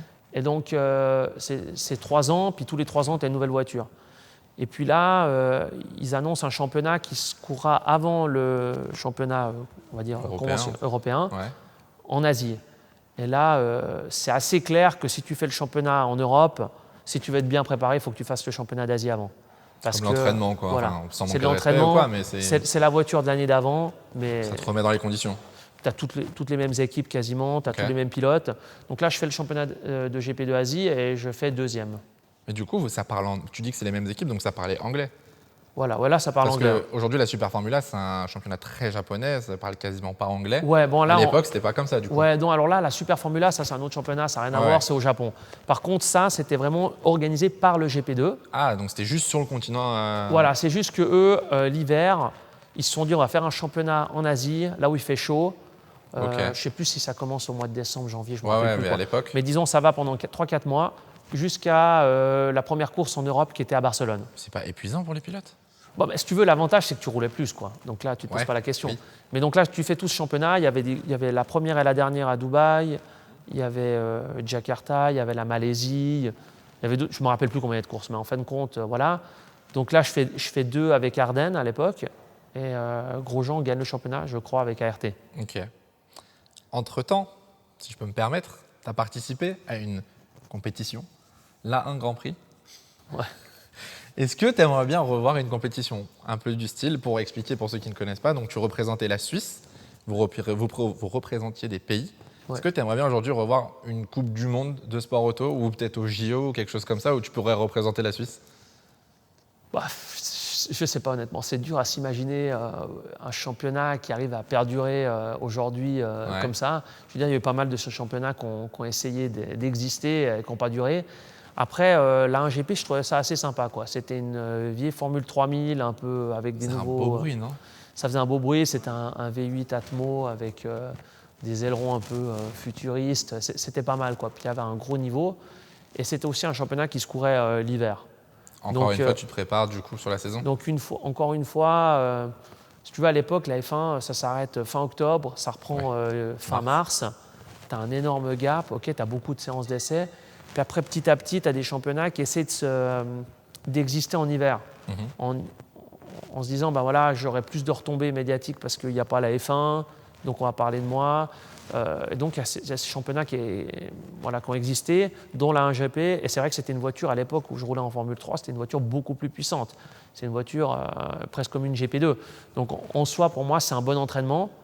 Ça me permet de rouler une voiture plus rapide, physiquement plus difficile, et me préparer, on va dire, un peu mieux pour la GP2. Ok. Bon, GP2, du coup, tu as parlé de la GP2 Asia Series, tu as fait la GP2 Series aussi. Ouais. Tu termines 6e, mais moi, j'ai retenu une course à Magny-Cours. Ouais. Tu t'en souviens? Ouais. Tu pars 21e. Dernier, je pars dernier. Sur la grille, et tu termines premier, tout simplement. Ouais. Tu gagnes la course sprint. Ouais. Comment tu l'as vécu? Ouais, je fais une belle première course, je me qualifie bien. C'est la feature race, c'est la longue avec le pit stop. Mais je tombe en panne, problème mécanique. Et donc, je pars dernier de la deuxième course. Et là, la piste, elle est humide. Et comme je pars dernier, je demande à mon ingénieur de partir en slick. Je veux dire, tu sais que si tu pars... c'est une stratégie différente. Voilà, c'est une stratégie différente. Voilà. La majorité devant moi est en pneu pluie. Moi, je pars en pneu slick. Tu sais qu'une course sprint sans pit stop, en partant dernier, objectivement... Il faut tenter, quoi. Il faut tenter, quoi. Donc là, je pars dernier. À mi-course, c'est plus ou moins sec. Les autres doivent s'arrêter. Moi, je ne m'arrête pas. J'en dépasse pas mal et je gagne la course, quoi. À ce moment-là, tu ne te sens pas un peu roi du monde? À ce moment-là, c'est GP2, tu fais une course de fou, strat, etc. C'est exceptionnel. À ce moment-là, c'est important parce que tu sens que c'est ma deuxième... c'est pas ma deuxième année, mais c'est ma première année vraiment en GP2. Ouais. Après les quelques courses que j'ai fait en 2007, tu sais qu'il y aura peut-être une opportunité en F1, il faut que tu fasses bien, quoi. Et donc là... j'ai la chance que Dietrich Mateschitz, à l'époque, était présent. Donc, je fais une belle course. Puis après, la course d'après, c'est Budapest. Et je gagne la course sprint aussi. Je fais aussi une belle course, il est là. Donc, tout ça, ça aide à pouvoir faire les tests en fin de saison, le shootout pour avoir le siège chez Toro Rosso. Donc, si tu veux, ça, c'est des courses super importantes pour ma carrière. Du coup, saison suivante, 2009, Toro Rosso. Exactement. Mais après la Formule 1, tu t'es pas arrêté là, du coup. On a la Formule I. Ouais. Comment tu t'es lancé dans ce championnat qui était totalement nouveau? 2014, les gens se disent « Ok, on lance un championnat de Formule de monoplace électrique. » Comment tu t'es dit « Ok, moi, je veux faire ça, je veux faire partie de ce projet » À l'époque, je fais l'endurance avec Toyota. Le programme, il devient un peu plus conséquent parce qu'à l'époque, ils démarrent avec une voiture. Après, ils mettent une deuxième voiture pour Le Mans. Après, ils décident de mettre 2 voitures en 2013. Donc là, je fais tout le championnat. Je crois qu'on gagne la dernière, si je ne me trompe pas, on gagne la dernière course à Bahreïn. Et puis là, le programme, il est bien installé. Tu as Audi en face. C'était les belles années. Voilà, ça devient un beau championnat. Ouais. Mais on fait 8 courses par année. Et à cette époque-là, entre les courses. Ouais, exactement. Donc là, si tu veux, je suis 3e pilote Red Bull à cette époque-là. Donc je fais sur tous les Grands Prix. J'appelle Helmut Marko, je lui dis bon, j'ai une opportunité avec Toyota, il faut me laisser faire. Là, il me dit ok, pas de problème, tu peux faire. Je dis bon, il faut que ça aussi, en cas de clash, il faut que je puisse aller faire les courses de WEC parce que sinon, voilà, ils ne vont pas me laisser rouler, quoi. Ouais. Donc là, il me dit ouais, pas de problème. Et puis une année après, je l'appelle, je lui dis bon, il y a ce championnat de Formule E, est-ce que je pourrais faire ça aussi? Parce que bon, c'est bien, mais 8 courses de WEC, c'est quand même pas énorme. Ouais. Est-ce que je peux faire la Formule E? Puis là, il me dit il te paye? Je dis ouais, il me paye.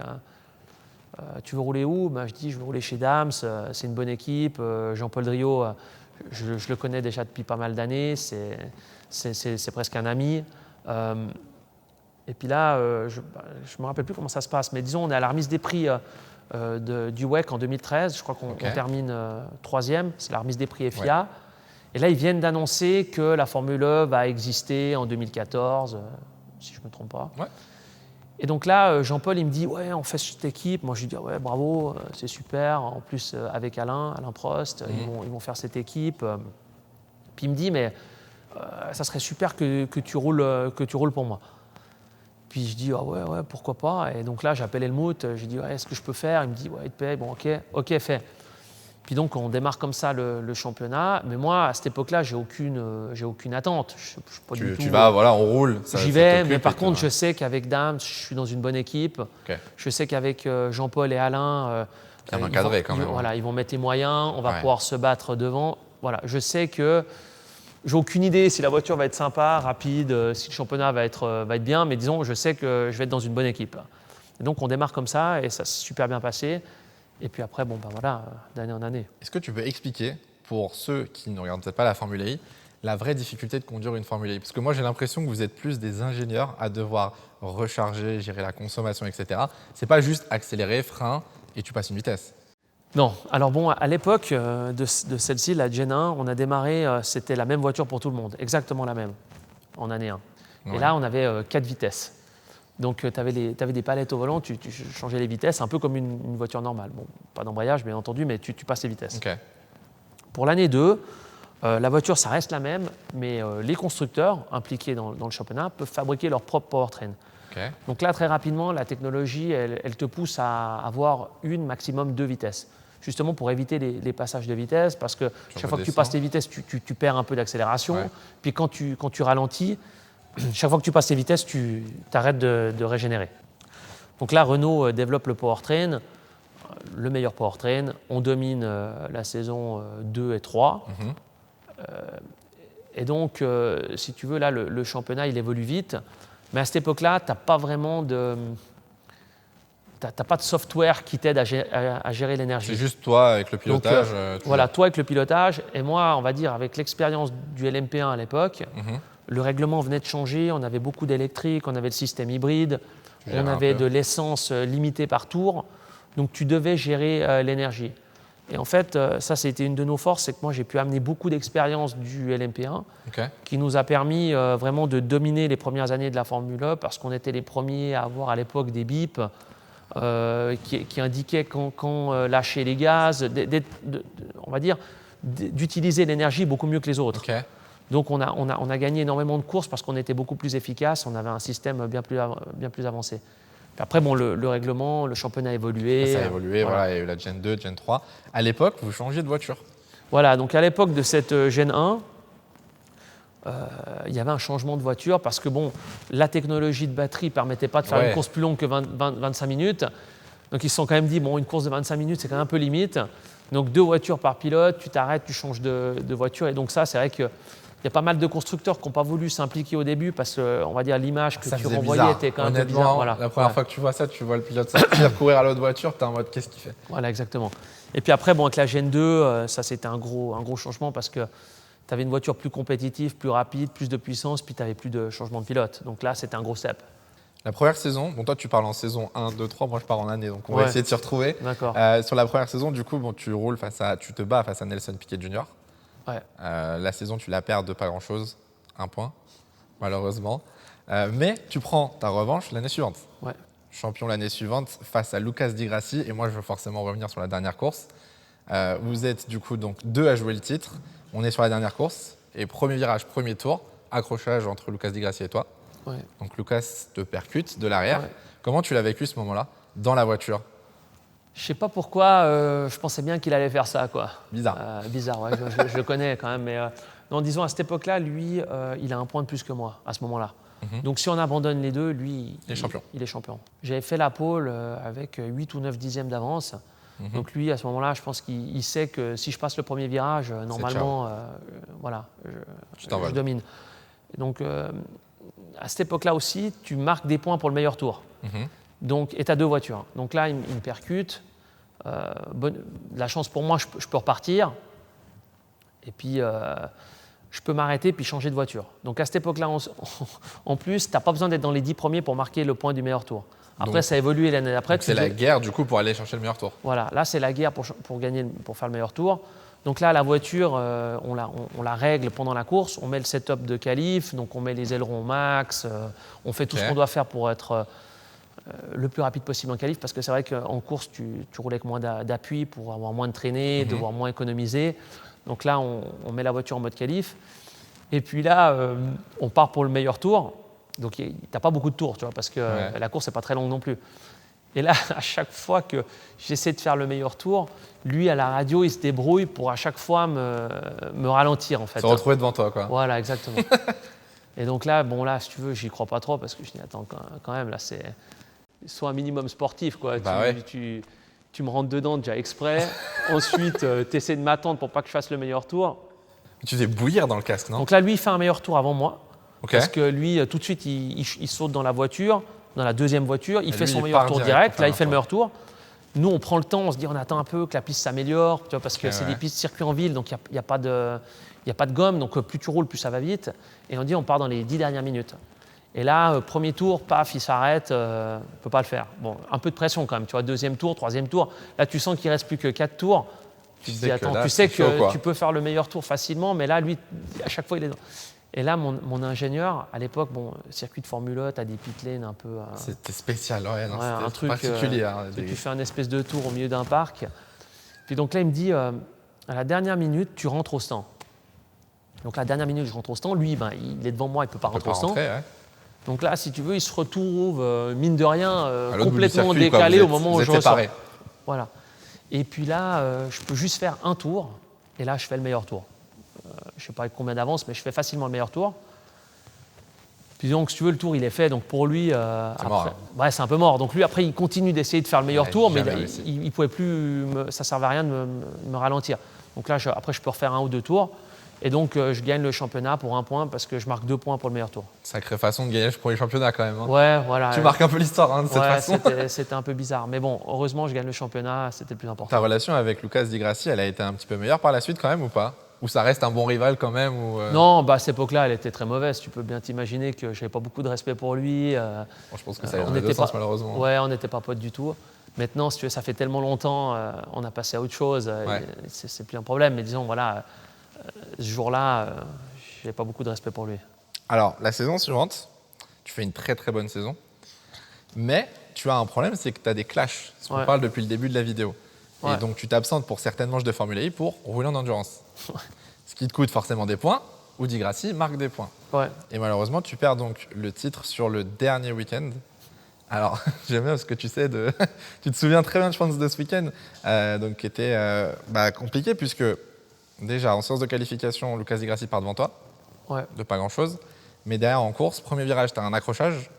Ensuite, dans les stands, tu es bloqué par Daniel Abt, la fameuse Team Radio. On en reparlera juste après. Ensuite, tu es disqualifié parce qu'ils ont dû reconstruire la voiture suite à un accident en séance d'essai. Une voiture qui ne respectait pas le poids le réglementaire. Et la deuxième course, tu te fais percuter là aussi. Comment tu vis ce week-end où tu te dis, là, on s'acharne sur moi, c'est pas possible? Bon, écoute, c'est une année difficile parce qu'à cette époque-là, je crois qu'il y a 12 courses. Je gagne 6 courses, je fais 6 fois 0. Exactement. Donc, si tu veux… Tu domines le début de saison, incroyable. Et après, les clashs. C'est où je gagne ou où je ne marque pas de points. Donc, toute la saison, je sais qu'il y a le clash. Je sais que malheureusement, c'est un double-header à New York. Donc, je sais qu'il y a 2 courses. Donc, toute la saison, je me dis, il faut absolument que j'ai des points d'avance. Il faut absolument que j'ai des points d'avance parce que je vais louper les 2 courses. Dans mon contrat, c'était Toyota qui avait la priorité. Donc là, grosse discussion avec Toyota à 2-3 semaines de la course. Grosse négociation pour essayer de quand même faire la course du samedi. Et de venir ensuite pour faire la course? Et de venir le dimanche, juste pour faire la course le dimanche. Okay. En endurance, tu dois rouler minimum 1 heure pour marquer les points. Ok. Bon, Toyota, entre guillemets, refuse. Donc là, je ne te laisse pas imaginer les conversations avec Jean-Paul, Toyota. C'était assez impressionnant. Mais bon, voilà, bon. Donc, à cette époque-là, Gasly me remplace à New York. Ouais. Là, Lucas, il fait bien. Après, au même moment, ma femme, elle est enceinte. Elle est à l'hôpital parce qu'elle a une grave infection. C'est le moment d'aller à Montréal, qui était la dernière course. Malheureusement, en endurance, j'étais aussi en tête du championnat avant cette course-là, donc j'étais en tête des 2 championnats. Là, je pars, je prends le départ. Au bout de 20 mètres, je tombe en panne. Donc, je te laisse imaginer à quel point j'étais frustré de me dire... Le moral à cette période devait être terrible. Donc, je loupe les 2 courses de New York, où je sais que j'avais une super voiture. Je fais 20 mètres au Nürburgring parce qu'on a un problème technique. Donc, je rentre à la maison, ma femme à l'hôpital, et puis on a notre premier Jules qui est tout petit, donc gros stress. Je pars à Montréal, première séance, je domine toute la séance, dernier tour, gros crash. Donc là, je casse le châssis. Comme tu sais, en Formule 1, tout se passe sur une journée. Ça s'enchaîne. Donc ça s'enchaîne de folie. Donc là, si je ne me trompe pas, je ne fais pas la FP2. Non. Donc là, il répare la voiture méga vite. Je pars en qualif, je crois que je me qualifie... je crois que tu es deuxième et tu te prends 10 places à cause du châssis switch. Voilà, exactement, c'est ça. Donc là, je me qualifie deuxième, nickel. Mais là, je pars 12, si je ne me trompe pas. Je remonte quatrième. Mais malheureusement, ce qui s'est passé, c'est qu'à l'époque, les batteries, il n'y en a aucune qui fait le même poids, en fait. Parce que les batteries, à l'époque, elles perdent du liquide, de refroidissement. Ok. Et donc, pour être sûr que tu aies le bon refroidissement, ils rajoutent du liquide. Donc, en fait, ce qui se passe, c'est qu'une vieille batterie, elle a beaucoup de liquide autour du casing en carbone. Donc, entre guillemets, elle est beaucoup plus lourde qu'une nouvelle batterie. Et là, en me changeant la batterie, elle se retrouve 12 ou 14 kilos plus légère. Donc là, l'équipe, sans avoir le temps de pouvoir passer et peser la voiture avant la course, parce qu'on était comme ça pour prendre le départ, elle rajoute 5 ou 6 kilos juste pour être Histoire sûr. de. Histoire de. Ça suffit pas. Seulement, on s'avère que la batterie, elle est 14 kilos plus légère.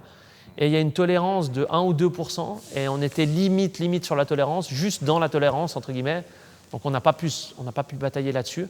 Okay. La batterie est juste dans la tolérance. Ça se joue à rien, quoi. Ça se joue à rien. Donc là, je suis disqualifié. Et puis, chaque fois devoir remonter. Le lendemain, je suis bloqué par, je ne sais plus si c'est le samedi encore, je me perds un peu là-dedans, mais disons, je suis bloqué par Abt, qui est le coéquipier de Di Grassi. Et puis c'était un week-end un peu oublié, mais c'est dommage parce que je pense que cette année-là, on avait dominé, on méritait vraiment de gagner le titre. Par contre, quand tu fais plusieurs championnats, avec l'histoire des clashs, c'est vrai que il y avait des décisions à prendre, des priorités, et ça s'est passé comme ça. Toyota a toujours eu la priorité sur la Formule E? Ouais, c'est compliqué, c'était un truc difficile parce que c'est vrai qu'entre Red Bull, Toyota et la Formule I, il faut trouver les priorités. Voilà, donc depuis toujours, Red Bull, au fur et à mesure des années, m'a laissé à chaque fois faire le reste. Donc en fait, tout ce qui est racing, pour moi, les courses ont la priorité sur ce que je fais au simulateur. Mais les montages ont été un peu difficiles à faire. Mais c'est vrai qu'à l'époque, Toyota avait la priorité. C'est toujours le cas. Maintenant, c'est un peu, ça dépend des courses. Mais c'est vrai qu'à l'époque, Toyota avait la priorité. Et puis c'est vrai que d'un autre côté, j'étais en tête des 2 championnats. Je veux dire... tu peux pas en sacrifier un au final.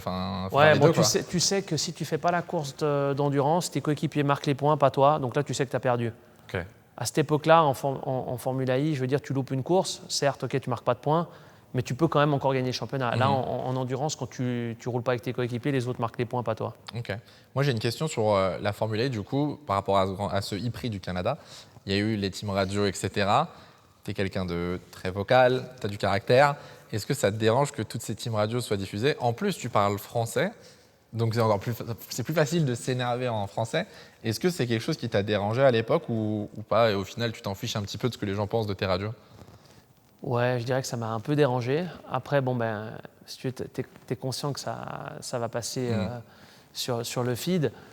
Après, nous, on parle en français parce qu'à cette époque-là, on est Team français. team pilote complètement francophone. français. Je me rappelle la première séance d'essai, j'ai mon ingénieur qui me parle en anglais. Je dis, oui, il fait tout ce qu'il peut pour me parler en anglais. Ouais. Au bout d'un moment, je lui dis, écoute, je crois qu'on va parler en français parce que là, Ça va pas le faire. moi, je crois pas que ça va vraiment le faire. Puis en fin de compte, tout le monde est français. Ça sert à quoi qu'on parle en anglais? Et puis, bon, depuis ce moment-là, après, on a parlé en français. Mais c'est vrai qu'après, l'équipe a énormément évolué. On a eu des gens qui venaient d'étrangers. Donc, on a commencé vers la fin de ma carrière avec Idams. On a commencé à parler en anglais. Mais oui, bon, tu es conscient. C'est sûr que j'étais pas forcément très fier de moi les semaines qu'on suivi Montréal. Après, bon, voilà, les gens ne sont pas au courant de tout ce qui s'était passé. C'est vrai que maintenant que tu l'expliques, entre le WEC, la situation avec ta femme, Ouais, la et Formule puis, I. le crash de la FP1, en fait, je ne me suis pas rendu compte, mais j'ai eu une commotion assez forte, en fait. En plus, au cas où, si jamais Mais ça, je me suis suffisait rendu pas. compte après en rentrant chez moi parce que j'avais un mal de tête, puis j'ai été faire des examens, puis donc j'avais eu une commotion. Donc, bon, Ah bref, oui. ça explique en rien le comportement non, ce certes, jour-là, mais- mais disons, c'était vraiment. Du coup, tu vois une vision que tu ne vois pas, c'est que toutes les galères, etc., qui sont accumulées sur le week-end. ouais, ça s'est un peu accumulé, malheureusement. En Formule 1, ça fait parler aussi pour toi les radios en sport auto. C'est quelque chose qui devrait être évité. C'est un débat qui fait un peu tabou maintenant. On l'avait vu Ouais. avec McLaren là, en Hongrie. Je ne sais pas si tu avais suivi. Ouais, bien Toi, tu sûr. aimerais bien ne plus avoir les radios diffusées pour pouvoir parler tranquillement ou au contraire, tu te dis, bon, ça fait partie du jeu. Bah, c'est toujours le pour et le contre. Si tu enlèves ça, tu enlèves quand même un gros input stratégique, on va dire pour les spectateurs, pour les fans. Tu enlèves énormément de choses. Après, il faut aussi se rendre compte que c'est jamais du live. Hein. Ce qu'ils mettent à la télé, c'est jamais exactement Écoutez bien. au moment exact. Alors, ça se rapproche. Des fois, ça peut presque être live, où je pense qu'il y en a quand même, mais en général, c'est pas C'est forcément du rediffusé. live. Donc, ils peuvent quand même choisir ce qu'ils veulent mettre en avant ou pas. Après, c'est quand même un atout énorme pour le promoteur, que Oui. ce soit Formula One ou que ce soit en Formule E ou en WEC. Donc, tout le monde l'utilise. Après, c'est vrai que si tu avais un micro sur un terrain de foot, je pense que tu entendrais des choses. Des insultes, voilà. etc. Forcément, Exactement. c'est dans l'adrénaline, quoi. Exactement. Donc bon, après, est-ce qu'il faut essayer de contrôler ça différemment? Voilà quoi. Je veux dire, c'est facile depuis son canapé de juger les mecs qui se donnent dans le cockpit. De critiquer, c'est toujours facile. Après, quand tu es toi pris là-dedans, que tu en es à ta 24e course de l'année, où tu traverses le T'as monde pas entier. dormi, etc. T'en Ouais, peux donc, plus. tu vois, tu peux comprendre. Tu te bats pour le championnat ou pour une victoire. C'est difficile de rester Non, calme. mais c'est important ce que tu dis parce qu'il y a plein de gens, je pense, qui l'oublient, c'est que les radios au sport auto sont rediffusées. Voilà, pour la c'est un plupart. peu différé. Et c'est surtout que le promoteur et la réalisation décident de passer les radios qu'ils Voilà. souhaitent. Ouais. Donc c'est important aussi, peu importe Surtout la des fois, catégorie. ça coupe certains mots, donc tu vois bien qu'il fallait l'écouter avant. Exactement. Donc c'est important de vous dire toujours que les radios ont du contexte et que c'est pas toujours associé à ce qu'on voit à l'écran. 2017-2018, Renault du coup quitte la Formule I. Tu rejoins Nissan. Tu roules donc avec Nissan en Formule I, Toyota en WEC et Red Bull a un moteur Honda en Formule 1. Ça se passe comment les trois concurrents au Japon? Il n'y a pas de conflit, ça gêne personne ou ça peut faire grincer des dents? Bah ouais, t'imagines bien que c'est quand même pas, c'est quand même pas top. Non, après bon, avec Red Bull, si tu veux, en tant que troisième pilote, je suis quand même pas vraiment mis en avant, Ouais. souvent dans la voiture. Toyota Nissan à cette époque-là, ouais, c'est quand même pas super. Après, il y avait des contrats en place qui ont été respectés. Mais je savais que sur le long terme, ce n'était pas quelque chose qui allait pouvoir continuer. Mais bon, ça a quand même duré quelques années. Ça a duré quelques années, oui, quand même. 2017-2018, c'est aussi la saison où la Formule I se rend en Suisse, on en a parlé tout à l'heure, avec le e-Prix de Zurich. Comment tu l'as vécu? e-Prix à domicile, première course professionnelle à domicile, au Ouais, final. exactement. Ouais. Donc là, je me sens assez. C'est assez incroyable, quoi, parce que je suis chanceux. Je me dis, en tant que Suisse, une course à la maison, ça ne va pas arriver souvent, à mon avis. Donc, Ouais. je vais essayer de faire bien. Donc, ouais, première course à Zurich, je ne sais pas si je fais 4 ou 5, mais donc, je prends une pénalité. Et la deuxième, à Berne, je fais le podium. Donc, ça, c'était plutôt sympa. Mais ouais, je savais que ça n'allait pas durer, donc il fallait faire bien. Tu avais fait du coup un deuxième e-Prix en 2018-2019 où tu finis sur le podium à Berne, justement. Tu avais été monté avec tes fils Ouais. sur le podium. Émouvant, non? De pouvoir les emmener en plus ouais, sur le c'est podium. super. Comment Ouais, tu l'as vécu? le premier, ouais, il était petit, mais c'était sympa, quoi. Ouais. Ouais. J'ai encore une photo chez moi. Mes parents, ils en ont une dans la cuisine. C'est sympa. T'aimerais que tes fils finissent en sport auto ou en tout cas essayent de se lancer dans le sport automobile? Bah écoute, ouais, je me pose souvent la question. C'est pas. Parce que là, ils sont encore jeunes, mais ils vont y arriver. À un moment, tu vas avoir Ouais. la question. Ouais, c'est pas facile parce qu'il faut quand même du temps, tu vois. Et moi là, je suis très très pris. Je suis pas souvent là et bah, j'ai envie d'être présent, j'ai envie de faire avec eux, tu vois. C'est pas le genre de sport où tu peux faire forcément sans les parents. En tout cas, moi, je pense pas.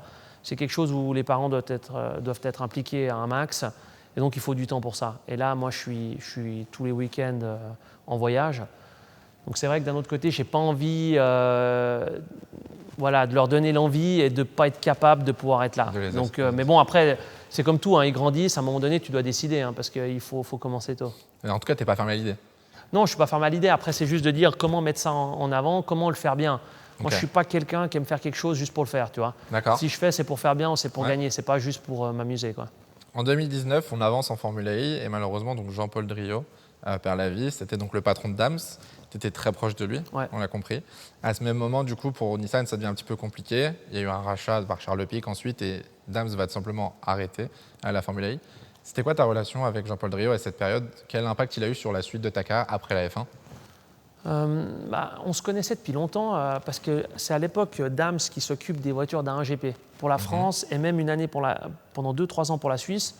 Pas l'année où je roule, mais vraiment le reste, il s'en occupait. Donc moi, je l'ai connu à ce moment-là. C'est quelqu'un qui était très attachant. Je veux dire, moi, ça a tout de suite marché. Et après, on est devenus extrêmement proches. Il habitait en Suisse, on se voyait souvent, on s'appelait toutes les semaines. Donc pour moi, c'était difficile, quoi. C'était un peu comme un deuxième père, tu vois, pour moi. Et je veux dire, avec lui et Alain, à un moment donné, j'avais l'impression qu'on était imbattables dans cette équipe parce qu'on avait tout ce qu'il fallait pour être compétitif. Et après, c'est vrai, voilà, les choses ont changé. Nissan a racheté l'équipe. Donc maintenant, ça s'appelle Nissan Formula E. Pic a racheté le reste de Dams. Donc voilà, c'est comme ça. Après, moi, je suis encore très proche des mécanos et de l'équipe, on va dire, qui était à l'époque Dams. Et voilà, les choses évoluent, c'est comme ça. C'est sûr que pour nous, en tant qu'équipe, ça n'a pas été facile parce que je pense que, sans rentrer dans les détails, on avait fait une voiture qui a ensuite une partie qui était interdite pour l'année d'après. Donc la saison 5, je ne sais plus quelle année c'est, si c'est 18-19 ou 19-20, je termine deuxième du championnat. Après, c'est interdit, donc on fait 2 ans où notre voiture elle est homologuée, mais on sait qu'elle n'est pas bonne. Et puis après, c'est comme tout, il n'y a que les résultats qui comptent. Donc là, Nissan s'impatiente, ça commence à devenir un peu compliqué. Et puis voilà, quoi, les choses se sont terminées comme ça. La disparition de Jean-Paul Driot, comme tu le dis, ça impacte vraiment l'écurie en interne. Il avait vraiment un rôle dans cette équipe. Ouais, énorme. Te rends pas compte. Au début, il y a quand même Alain qui se retire de l'équipe avant que ça passe Nissan, si je ne me trompe pas. Donc ça déjà, c'était sûr que ça n'a pas aidé. Puis après, sans Jean-Paul, je veux dire, il n'était pas dans la technique, mais c'était un meneur d'hommes, tu vois. Il savait comment s'occuper, comment te motiver. En fait, tous les mecs qui bossaient pour lui, il arrivait à en extraire le maximum, tu vois. Donc ça, c'est quelque chose vraiment que j'ai beaucoup respecté parce que tu vois, je ne discutais pas du setup avec lui. Combien de fois on est là le soir et il me dit « Bon Seb, on se tire ». Je dis « Non mais Jean-Paul, je n'ai pas fini là. » « Non, allez, on se tire. » Je dis « Non, j'ai réservé le resto, il faut qu'on se tire. » Je dis « Mais j'ai pas il faut que je… » Non, ça ne sert à rien. De toute façon, tu vas dérégler la bagnole. Donc on se tire et puis on verra bien demain. Et si tu veux, il était incroyable comme ça, mais ça marchait bien, quoi. C'était un vrai leader. Malheureusement, donc, tu quittes cette écurie pour rejoindre Envision Racing, pour laquelle tu roules depuis maintenant 2023-2024. Tu es toujours chez Envision Racing. Cette équipe, pour l'instant, ne te permet pas encore de jouer les positions que tu avais avec Renault Williams, par exemple. Vous ne jouez pas le titre.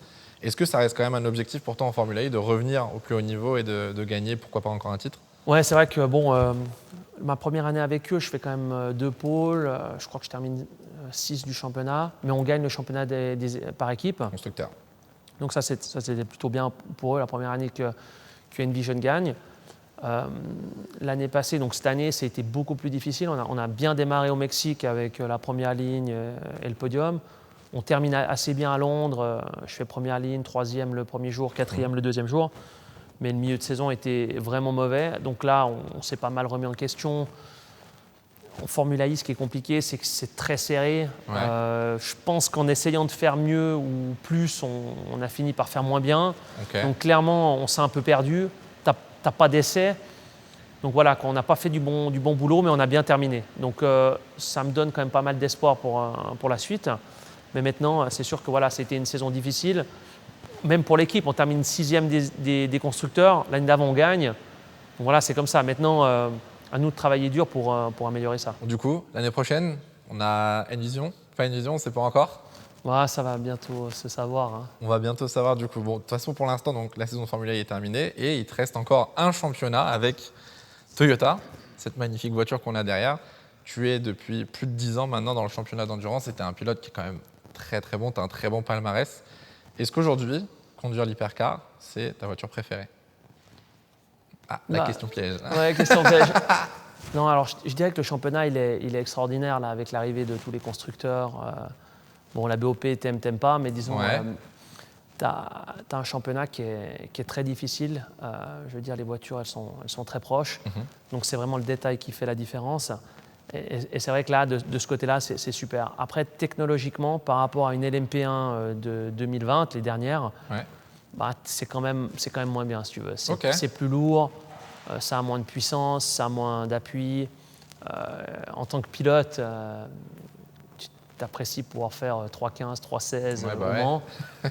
Là, ça va quand même pas mal, ça va moins vite, hein, ça c'est clair. Par contre, je dirais que le plus important, c'est quand même le fait que tu puisses te battre avec d'autres, que la course est intéressante. Même si, voilà, pour moi, c'était quand même intéressant à l'époque ouais. où il y avait où Porsche et Audi avaient quitté. Mais disons que pour les fans, je pense avoir toutes C'est plus ces divertissant. voilà, c'est beaucoup plus divertissant. Alors, 2012, tu participes donc seulement au Mans. Première participation, tu jouais le podium et abandon. Comment tu l'as vécu ce premier abandon? Parce que est-ce que la course du Mans, elle est si mythique que ça pour un pilote déjà? Ouais. C'est vraiment la course qu'on veut gagner? C'est la course que tout le monde veut gagner, mais c'est aussi, en fait, en endurance, toute la première partie de saison, entre le mois de janvier et le mois de juin, c'est Le Mans. Tout le monde pense qu'à ça. Donc, tous les essais que tu fais, tu prépares Le Mans. Spa, tu prépares Le Mans. À cette époque-là, tu as un kit aéro pour Ouais. Le Mans. La voiture est totalement différente. Tu le mets même à Spa. Alors, à Spa, ça va, c'est plus ou moins la même chose en termes de lap time, mais tu as beaucoup plus de dégradation parce que tu as moins d'appui. Mais disons, tu prépares Le Mans. Il n'y a que ça qui compte. Et donc, quand tu arrives au Mans, tu réalises que tu as fait des milliers de kilomètres en Espagne, de nuit, au Portugal, passer les pistes qui te permettent de rouler la nuit. Donc, tu fais Ouais. des tests d'endurance. À l'époque, je ne sais plus comment on en faisait, mais toutes les 2-3 semaines, on faisait un test d'endurance de ouais. plus de 30 heures. Ouais. Ah oui, donc c'est Parce que oui, c'est violent. le début du programme, c'est un peu compliqué, si tu veux. Ok. Quand tu démarres avec une nouvelle voiture de zéro, pour être capable d'avoir la fiabilité, la Faut performance. la pousser, quoi. Faut la faire Ouais, rouler. ouais. Et donc là, tu roules, tu fais des dizaines de milliers de kilomètres. Et donc là, quand tu arrives au Mans, tu réalises, tu te dis, on a fait tout ça pour cette course. Donc quand tu prends que le ça se passe départ, bien. tu es un peu stressé parce que tu te dis quand même tout ce boulot, ce serait quand même dommage de faire une erreur directe là. Et donc, je pense que ça rajoute un peu de... Ok. Tu vois, ça rajoute quelque chose à cette course, le fait que ça soit de nuit, que tu es sur une piste qui n'est pas vraiment une piste. Tu vois, Tu roules sur la route publique au final. voilà, exactement, plus de 13 km. Quand il pleut souvent, c'est sec d'un chaud. côté. Donc, tu as quand même de l'expérience qui compte là-bas. Et donc, pour nous, à cette époque-là, on arrive, on est contre Audi. Et à un moment donné, on prend même la tête de la course. Moi, je suis tout jeune, je viens de la F1. J'ai deux coéquipiers qui ont beaucoup d'expérience avec Sarrazin et Davidson. Anthony. Et là, je suis dans l'hospitalité avec Stéphane. Je viens de finir mon stint. Stéphane avait pris le départ, on était bien. Et là, on voit notre voiture partir en tonneau. Et là, je n'arrive pas à réaliser ce qui se passe, tu veux, parce que à un moment là, tu réalises que C'est fini. voilà, c'est fini, quoi. Et il fait même pas nuit, donc il s'est passé que quelques heures. Donc là, c'est vrai que c'est un peu dur à encaisser. Ouais, c'est dur à encaisser parce que tu te dis tout ça, maintenant ça s'arrête. Mais bon, ça fait partie de la course, quoi. Mais Donc, il reste quand même la suite de la saison aussi. Il faut être capable de rebondir. ouais, il faut être capable de rebondir. Bon, nous, à cette époque-là, on Ouais, fait que pour cette vous, course. il n'y avait que le Mans. Donc c'est vrai que C'est c'est encore dommage. plus dur. C'est dommage, mais bon, ça fait partie de la course. Et voilà, après, l'autre voiture continue le championnat. Elle gagne pas mal de courses. Donc là, ça prouve qu'on est au niveau, quoi. 2014, premier championnat du WEC du coup, 4 victoires. P3 au Mans, que des podiums quasiment sauf à Bahreïn à cause d'un petit problème technique. Puis 15, 16, 17 avec Porsche, un petit peu plus compliqué. Comment tu la vivais cette période? Toyota-Porsche, c'est quand même grosse rivalité au Mans. Ouais, alors 2014, c'était une belle année parce que c'est l'arrivée de Porsche, il y a Audi qui est là, donc là on gagne le championnat devant tout le monde à la régulière. Au Mans, on a un accident, on remonte, on termine 3e, mais c'était bon, quand même important pour le championnat.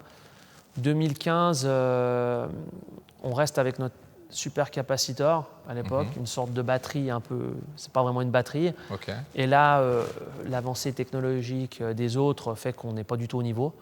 Donc là, on fait une année 2015 où on est, c'est 5e en voilà, 2015, on est vraiment trop lent, beaucoup trop lent.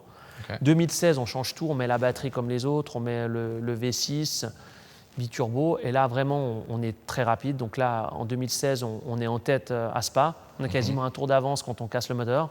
Donc là, dur à avaler parce que c'est notre première victoire depuis longtemps. On va au Mans, et puis là on tombe en panne dans le dernier tour. On va en reparler. Voilà, ouais. Et puis donc, toute la fin du championnat, on est compétitif, mais on ne gagne pas de course.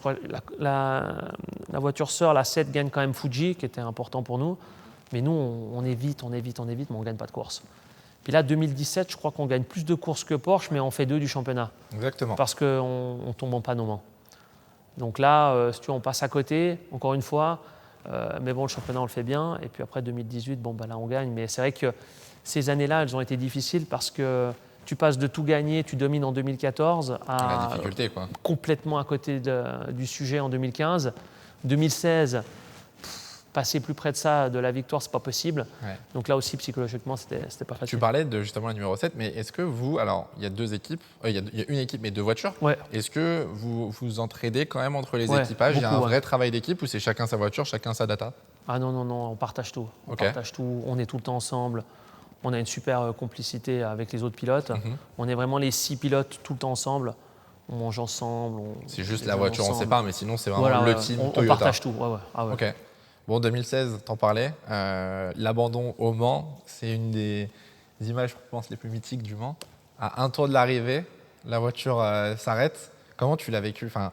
Comment ça se produit? Comment tu vis ça et comment tu étais sur place? C'est dur à dire parce que on fait une super course. Je prends la tête le matin vers les 9h ou 10h et après on est quand même chaque fois serré avec la Porsche. Ils sont rapides, on a un peu moins de dégradation qu'eux, mais ils sont un peu plus rapides que nous en pneus neufs. Tu sais comment tu gardes des pneus 3-4 relais.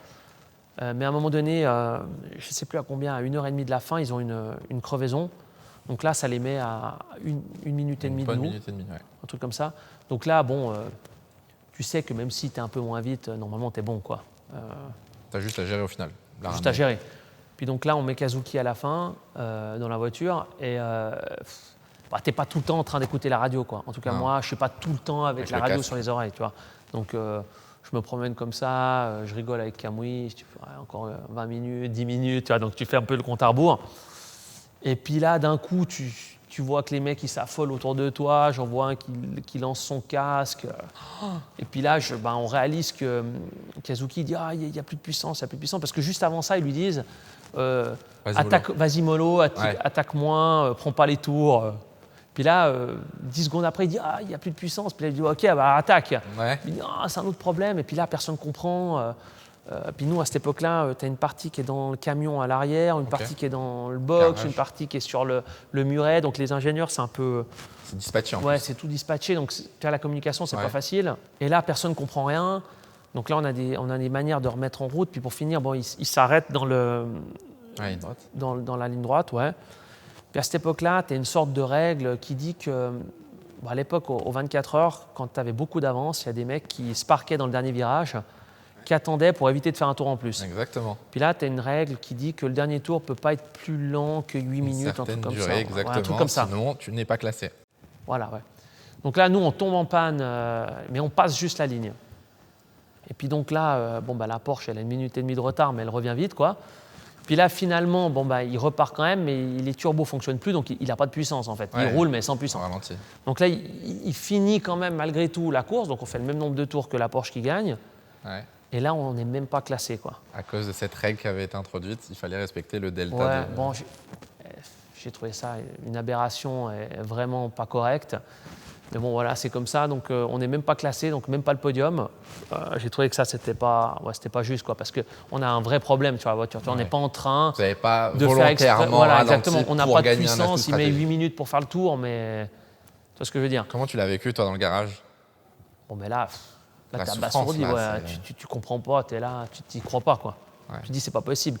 Et ça, honnêtement, ça nous a tous traumatisés parce que là, même jusqu'au dernier tour de la dernière ligne droite, tu sais, tu passes la ligne, tous Maintenant, ceux qui plus étaient là. personne célèbre, c'est fini. Ah ouais, non, là, je peux te dire que tous ceux qui étaient présents ce jour-là, ils sont encore traumatisés aujourd'hui. Ok. Bon, 2018, enfin. Ouais. Première victoire du coup avec Toyota aux 24 heures du Mans. La même année où d'ailleurs vous aviez donc Fernando Alonso qui Ouais. avait rejoint l'équipage. Comment vous l'avez accueilli? Parce que c'est un double champion du monde de Formule 1. On sait qu'il a l'expérience et le talent. Est-ce que tu as besoin de le guider? Est-ce que tu as besoin d'aider Fernando Alonso quand il arrive aux 24 heures du Mans? Ouais. Ah ouais?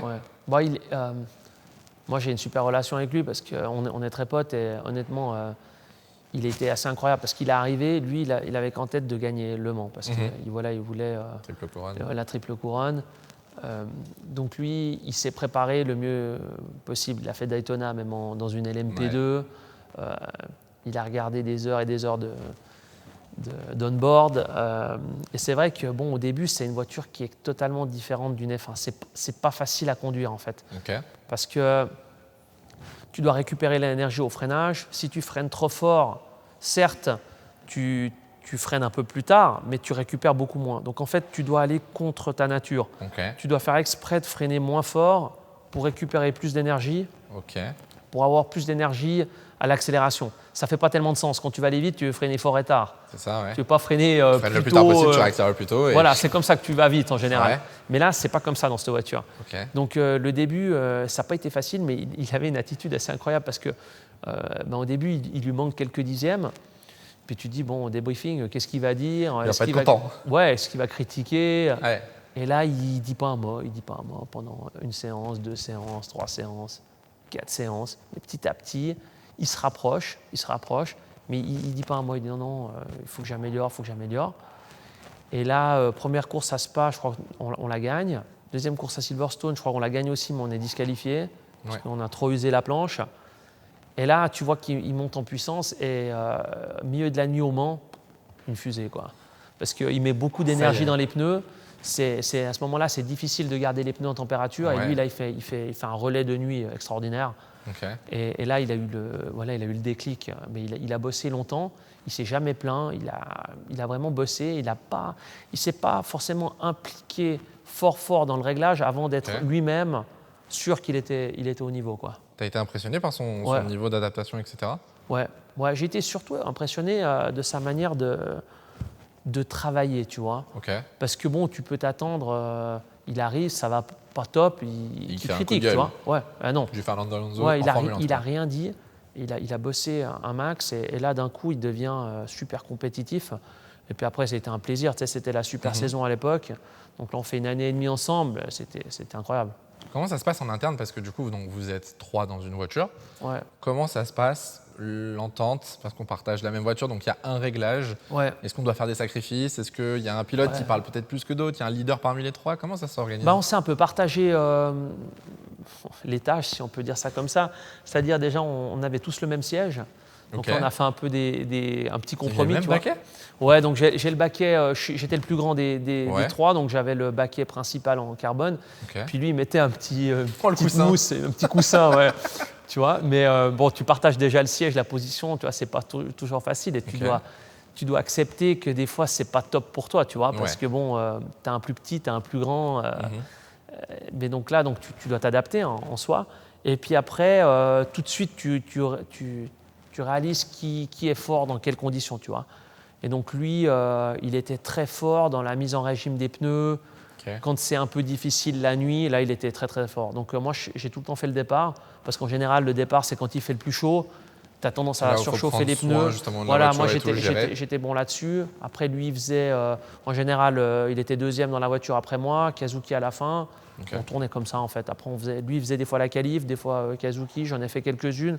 Donc après, tu vois, en fonction si tu te sens bien sur la piste ou pas, si c'est une piste qui te convient bien, tu partages. C'est important d'avoir une bonne discussion. La communication, c'est primordial du coup en endurance. C'est primordial et tu dois accepter, si tu veux, que des fois, c'est peut-être pas le week-end où tu es le plus rapide, mais tu dois avoir en tête que la course, tu ne peux pas la gagner tout seul, quoi. Okay. Tu dois être à 3, les 3 doivent être compétitifs. Donc des fois, ça veut dire peut-être faire moins de tours que ton collègue en essai libre, parce que toi, tu te sens tout de suite à l'aise, lui, il ne l'est pas, ou pas rouler de pneus neufs. Donc tu dois partager. Ce n'est pas forcément facile, parce qu'en même temps, tu veux montrer que tu es vite, tu te bats pour ta carrière, pour ton futur, donc tu veux prouver, quoi. Tu veux prouver et tu penses à toi, tu vois. Ouais. Mais là, pour gagner, il faut penser au package total, quoi. Ok. Question, tu fais quoi quand tu roules pas aux 24 heures du Mans? Tu regardes les chronos. T'arrives à dormir? Ouais, dur quand même. Ça dépend. Ok. Ça dépend si t'es premier. Si t'es premier, tu dors bien. Si non, non, justement, si t'es premier, tu dors mal. Parce que quand t'es premier, tu te dis combien de temps encore, combien de temps, tu regardes 15 heures, 10 heures, tu te dis ça passe pas le temps. Okay. Tu vois. Donc non, en général, quand t'es premier, c'est plus difficile. Si la course se passe mal, en général, tu sais que tu n'arriveras pas à gagner. Là, voilà, exactement. Là, tu dors mieux. Mais moi, je préfère mal dormir, honnêtement, puis être devant. Mais c'est vrai que c'est pas facile. Donc, qu'est-ce que tu fais? Tu essaies d'aider. Okay. Tu parles aux ingénieurs, tu écoutes la radio du collègue. Souvent, quand tu écoutes la radio, toi, tu comprends les messages différemment des ingénieurs. Okay. Stratégiquement, tu essaies d'aider.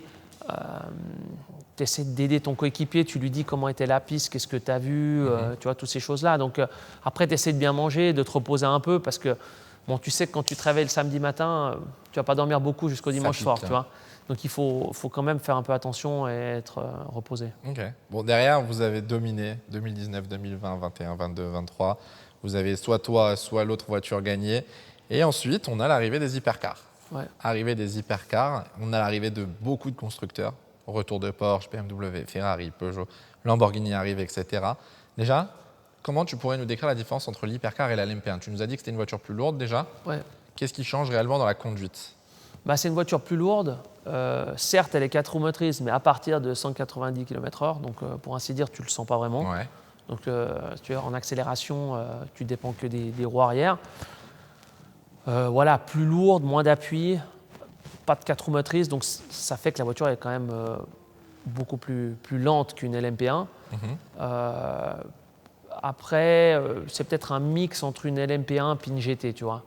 Parce que c'est quand même plus lourd. Le look n'est pas très différent. Ouais, un peu plus bateau, plus lourd, plus de mouvement, tu dois plus anticiper. Et puis donc voilà, tu dois t'adapter, tu as la BOP, donc tu sais que tout le monde va être très proche. Donc, c'est les détails qui font la différence. La BOP, c'est quoi? La BOP, c'est la balance of performance. Voilà, exactement. Donc, l'idée, pour faire simple, c'est de mettre toutes les voitures sur un pied d'égalité. Okay. Donc, à l'époque du GT, tu as des voitures avec le moteur avant, central, arrière. C'est pas possible que ces voitures-là puissent concourir sur la même course. Sur la même course, normalement. Ouais. Donc, tu avais la BOP qui était censée aider. Après, la discussion de la hypercar, c'était de rendre la catégorie intéressante. Donc pour ça, il faut réduire les coûts. La BOP, on sait que ça réduit beaucoup les coûts parce qu'en soi, même si tu as la meilleure voiture, elle va être mise au niveau. Ouais. Donc elle va être ralentie ou les autres vont être accélérées. Donc en soi, si tu veux, l'idée, c'est de garder les coûts sous contrôle et d'être capable d'avoir plus de constructeurs. Et je dirais que la FIA et l'ACO ont fait un super boulot parce qu'aujourd'hui, je ne pense pas qu'il y ait de championnat FIA qui ait plus de constructeurs. C'est vraiment un truc assez incroyable et c'est vrai que cette année et l'année passée au Mans, c'était exceptionnel. Alors certes, pour nous, on ne gagne pas, mais ça reste une course incroyable en ayant autant de constructeurs. Est-ce que toi, en tant que pilote, tu trouves que la BOP, c'est une bonne chose quand même? Parce qu'au final, on est à l'inverse du développement, de la performance. Ouais, c'est un sujet sensible, si tu veux, parce que tu as toujours le pour et le contre. Moi, je trouve que la BOP, elle a quand même pas mal de qualités, parce qu'en soi, sans la BOP, il n'y a pas tous ces constructeurs. Et qu'est-ce qu'on veut? On veut une belle course, tu vois. On veut des belles marques, on veut une belle course. Donc pour ça, et ça reste une course très disputée, tu vois. Quand tu domines, tu ne veux pas de BOP, tu vois, parce que tu te dis, tu as la meilleure voiture, je suis devant, ça me va très bien. Quand tu es derrière, tu es content de l'avoir. Après, en soi, je veux dire, même s'il y a une BOP, les pilotes et les teams peuvent quand même faire la différence sur des petits détails. Et Et donc voilà, tu acceptes que c'est plus difficile, mais quand tu gagnes, c'est quand même assez incroyable. Bon, tu le disais, il y a eu quelques petits détails qui ont fait que ces 2 dernières années, vous n'avez pas pu gagner Le Mans. Est-ce que malgré ça, ça te rend, en tant que pilote, est-ce que ça te rend heureux de voir autant de constructeurs et de te dire que les hypercars aujourd'hui, c'est vraiment un championnat ultra serré où ça se bat? Ouais, ça c'est super. Honnêtement, en tant que pilote, je me considère très chanceux d'avoir eu l'opportunité de connaître les LMP1, mais aussi là en hypercar avec tous ces constructeurs. Je veux dire, j'ai la chance de rouler dans une super équipe avec une bonne voiture, de me battre pour la victoire tous les week-ends. C'est quand même exceptionnel. Donc voilà, j'espère que ça va continuer encore un maximum d'années, mais disons que oui, on veut gagner, on veut tous gagner Le Mans. Après, des fois, tu fais pas tout juste, des fois tu as un peu de malchance. Voilà, il faut essayer de s'améliorer et de revenir l'année d'après. Bon, on a fait le tour sur ta carrière. On a parlé de beaucoup de choses, F1, Ouais. FE, WEC de ta jeunesse. On vous a donc permis de poser des questions à Sébastien Buemi. J'en ai pris 5 sur le site Odoo qu'on a créé pour la Cool Room. On va garder d'ailleurs, hein, vous pourrez garder le site si jamais vous en avez besoin, ce sera très utile. Première question de Alexa qui nous demande quels sont les meilleurs et pires moments de ta carrière. On va en choisir un meilleur, un pire. Je dirais 2016 le pire, Le Mans 2016. Ouais. Ok. Ouais, donc là c'est. C'est vraiment le trauma, c'est... Ouais, ça fait tellement d'années qu'on va au Mans, qu'on essaye, qu'on passe tout près, qu'on Ouais. est compétitif, mais que bon, t'as Rien ne l'impression va. d'être maudit quoi, Ok. clairement. Meilleur Le souvenir. meilleur, Melbourne 2009, je dirais. Tes premiers pas en Formule 1? Première course en F1, une sorte de rêve qui s'accomplit un peu. Ok. Tu marques des points, un week-end incroyable. Donc là, ouais. C'est fou de se dire quand même que du coup, cette sensation qui était il y a 15 ans, Ouais. c'est resté ton meilleur moment de carrière. tu Ouais. vois. C'est vraiment quelque chose Bon, qui t'a après, marqué. c'est toujours difficile Non, d'en c'est sûr, choisir bah oui. un. Tu vois, Monsieur a mais une très il y en grande carrière, forcément. Non, il y donc- en a plein de biens, mais disons que là, parce que tu te dis, tu as grandi, tu as travaillé toute ta vie pour ça. Là, tu arrives en F1, tu marques les points à la première course, tu te dis, bon, ben voilà, là, c'est quand même beau. J'entends. Deuxième question de Samuel qui demande quelles sont les différences dans ta préparation physique et mentale entre la Formule 1, la Formule I et le WEC. Est-ce que tu t'entraînes différemment? Tu as des programmes sportifs ou mentaux un petit peu différents? Non, je dirais Le Mans peut-être un petit peu, mais c'est pas très différent. C'est juste qu'au fur et à mesure des années, tu t'apprends en fait. Ok. Tu te connais mieux, tu sais ce qui marche sur toi, ce qui marche pas. Ouais. Je dirais, quand je suis arrivé au Mans, j'avais le meilleur niveau de prépa physique de toute ma vie, tu vois. Ok. Puis je me suis dit, attends, là, c'est facile, ça. Je veux dire, là, je suis prêt. Too easy. La voiture, elle est beaucoup moins rapide, ça va être fastoche. Et là, tu réalises que Le Mans, si tu veux, c'est pas si facile que ça. Non, parce qu'en fait, tu réalises, c'est pas du tout le même effort. C'est pas la même chose. Ouais, Et c'est donc, quelque tu chose vois de des gars constant. à l'époque, Christensen, McNish, Capello, je veux dire, c'est des gars qui ont ils ont 20 ans de plus que moi. Ouais. Et donc, ils tiennent. et eux, ils sont là. Tu vois, McNish, il est excité, il dort pas, il est plein d'énergie. Puis toi, tu arrives le petit matin, tu es au bout de ta vie, tu es fatigué, tu n'en peux plus. Oh, le Tu vélo. as mal au ventre parce que tu n'as pas bien dormi, tu as froid. Ouais. Puis là, tu réalises que c'est pas tout à fait la même chose, tu vois, parce que Le Mans, le fait que tu dois rester concentré et que tu ne dors pas et que tu apprends qu'il faut manger vraiment au bon moment, tu apprends Ouais. qu'il faut t'économiser durant la semaine, il faut t'économiser en fait durant la C'est semaine. vraiment Parce que la sinon, préparation, quoi. ça fait une Avant. semaine que tu es au Mans, Ouais. tu veux tout regarder, les chronos, tu cours à droite, à gauche, tu arrives au départ de la course, tu es déjà fatigué. Ok. Quoi. Donc là, c'est un peu différent pour le moment. La Formule I, je dirais non, c'est très Tu similaire. as une préparation mentale. Est-ce que tu as, un psy? Parce que c'est quelque chose que les pilotes aujourd'hui n'ont pas honte ou quoi. Toi, t'en as un ou Non, j'ai bossé avec pas mal de personnes. Alors après, ça dépend des pilotes, tu vois. Moi, je suis assez du point de vue que pas? Tu te connais, toi. si j'ai fait les choses bien, Ouais. tu vois, je me suis bien préparé, je suis allé au simu, j'ai bien dormi, j'ai bien mangé, je suis bien dans ma tête, il n'y a pas de problème, tu vois. Ok. J'ai plus de problèmes quand je sais que je ne suis pas allé au simu, je n'ai pas fait ci, je n'ai pas fait ça, pour X ou Y raison. Ça aura tendance à beaucoup plus m'impacter et me poser un problème, D'accord. même si en soi, ça ne change rien quand je changera roule, pas tu vois. grand-chose.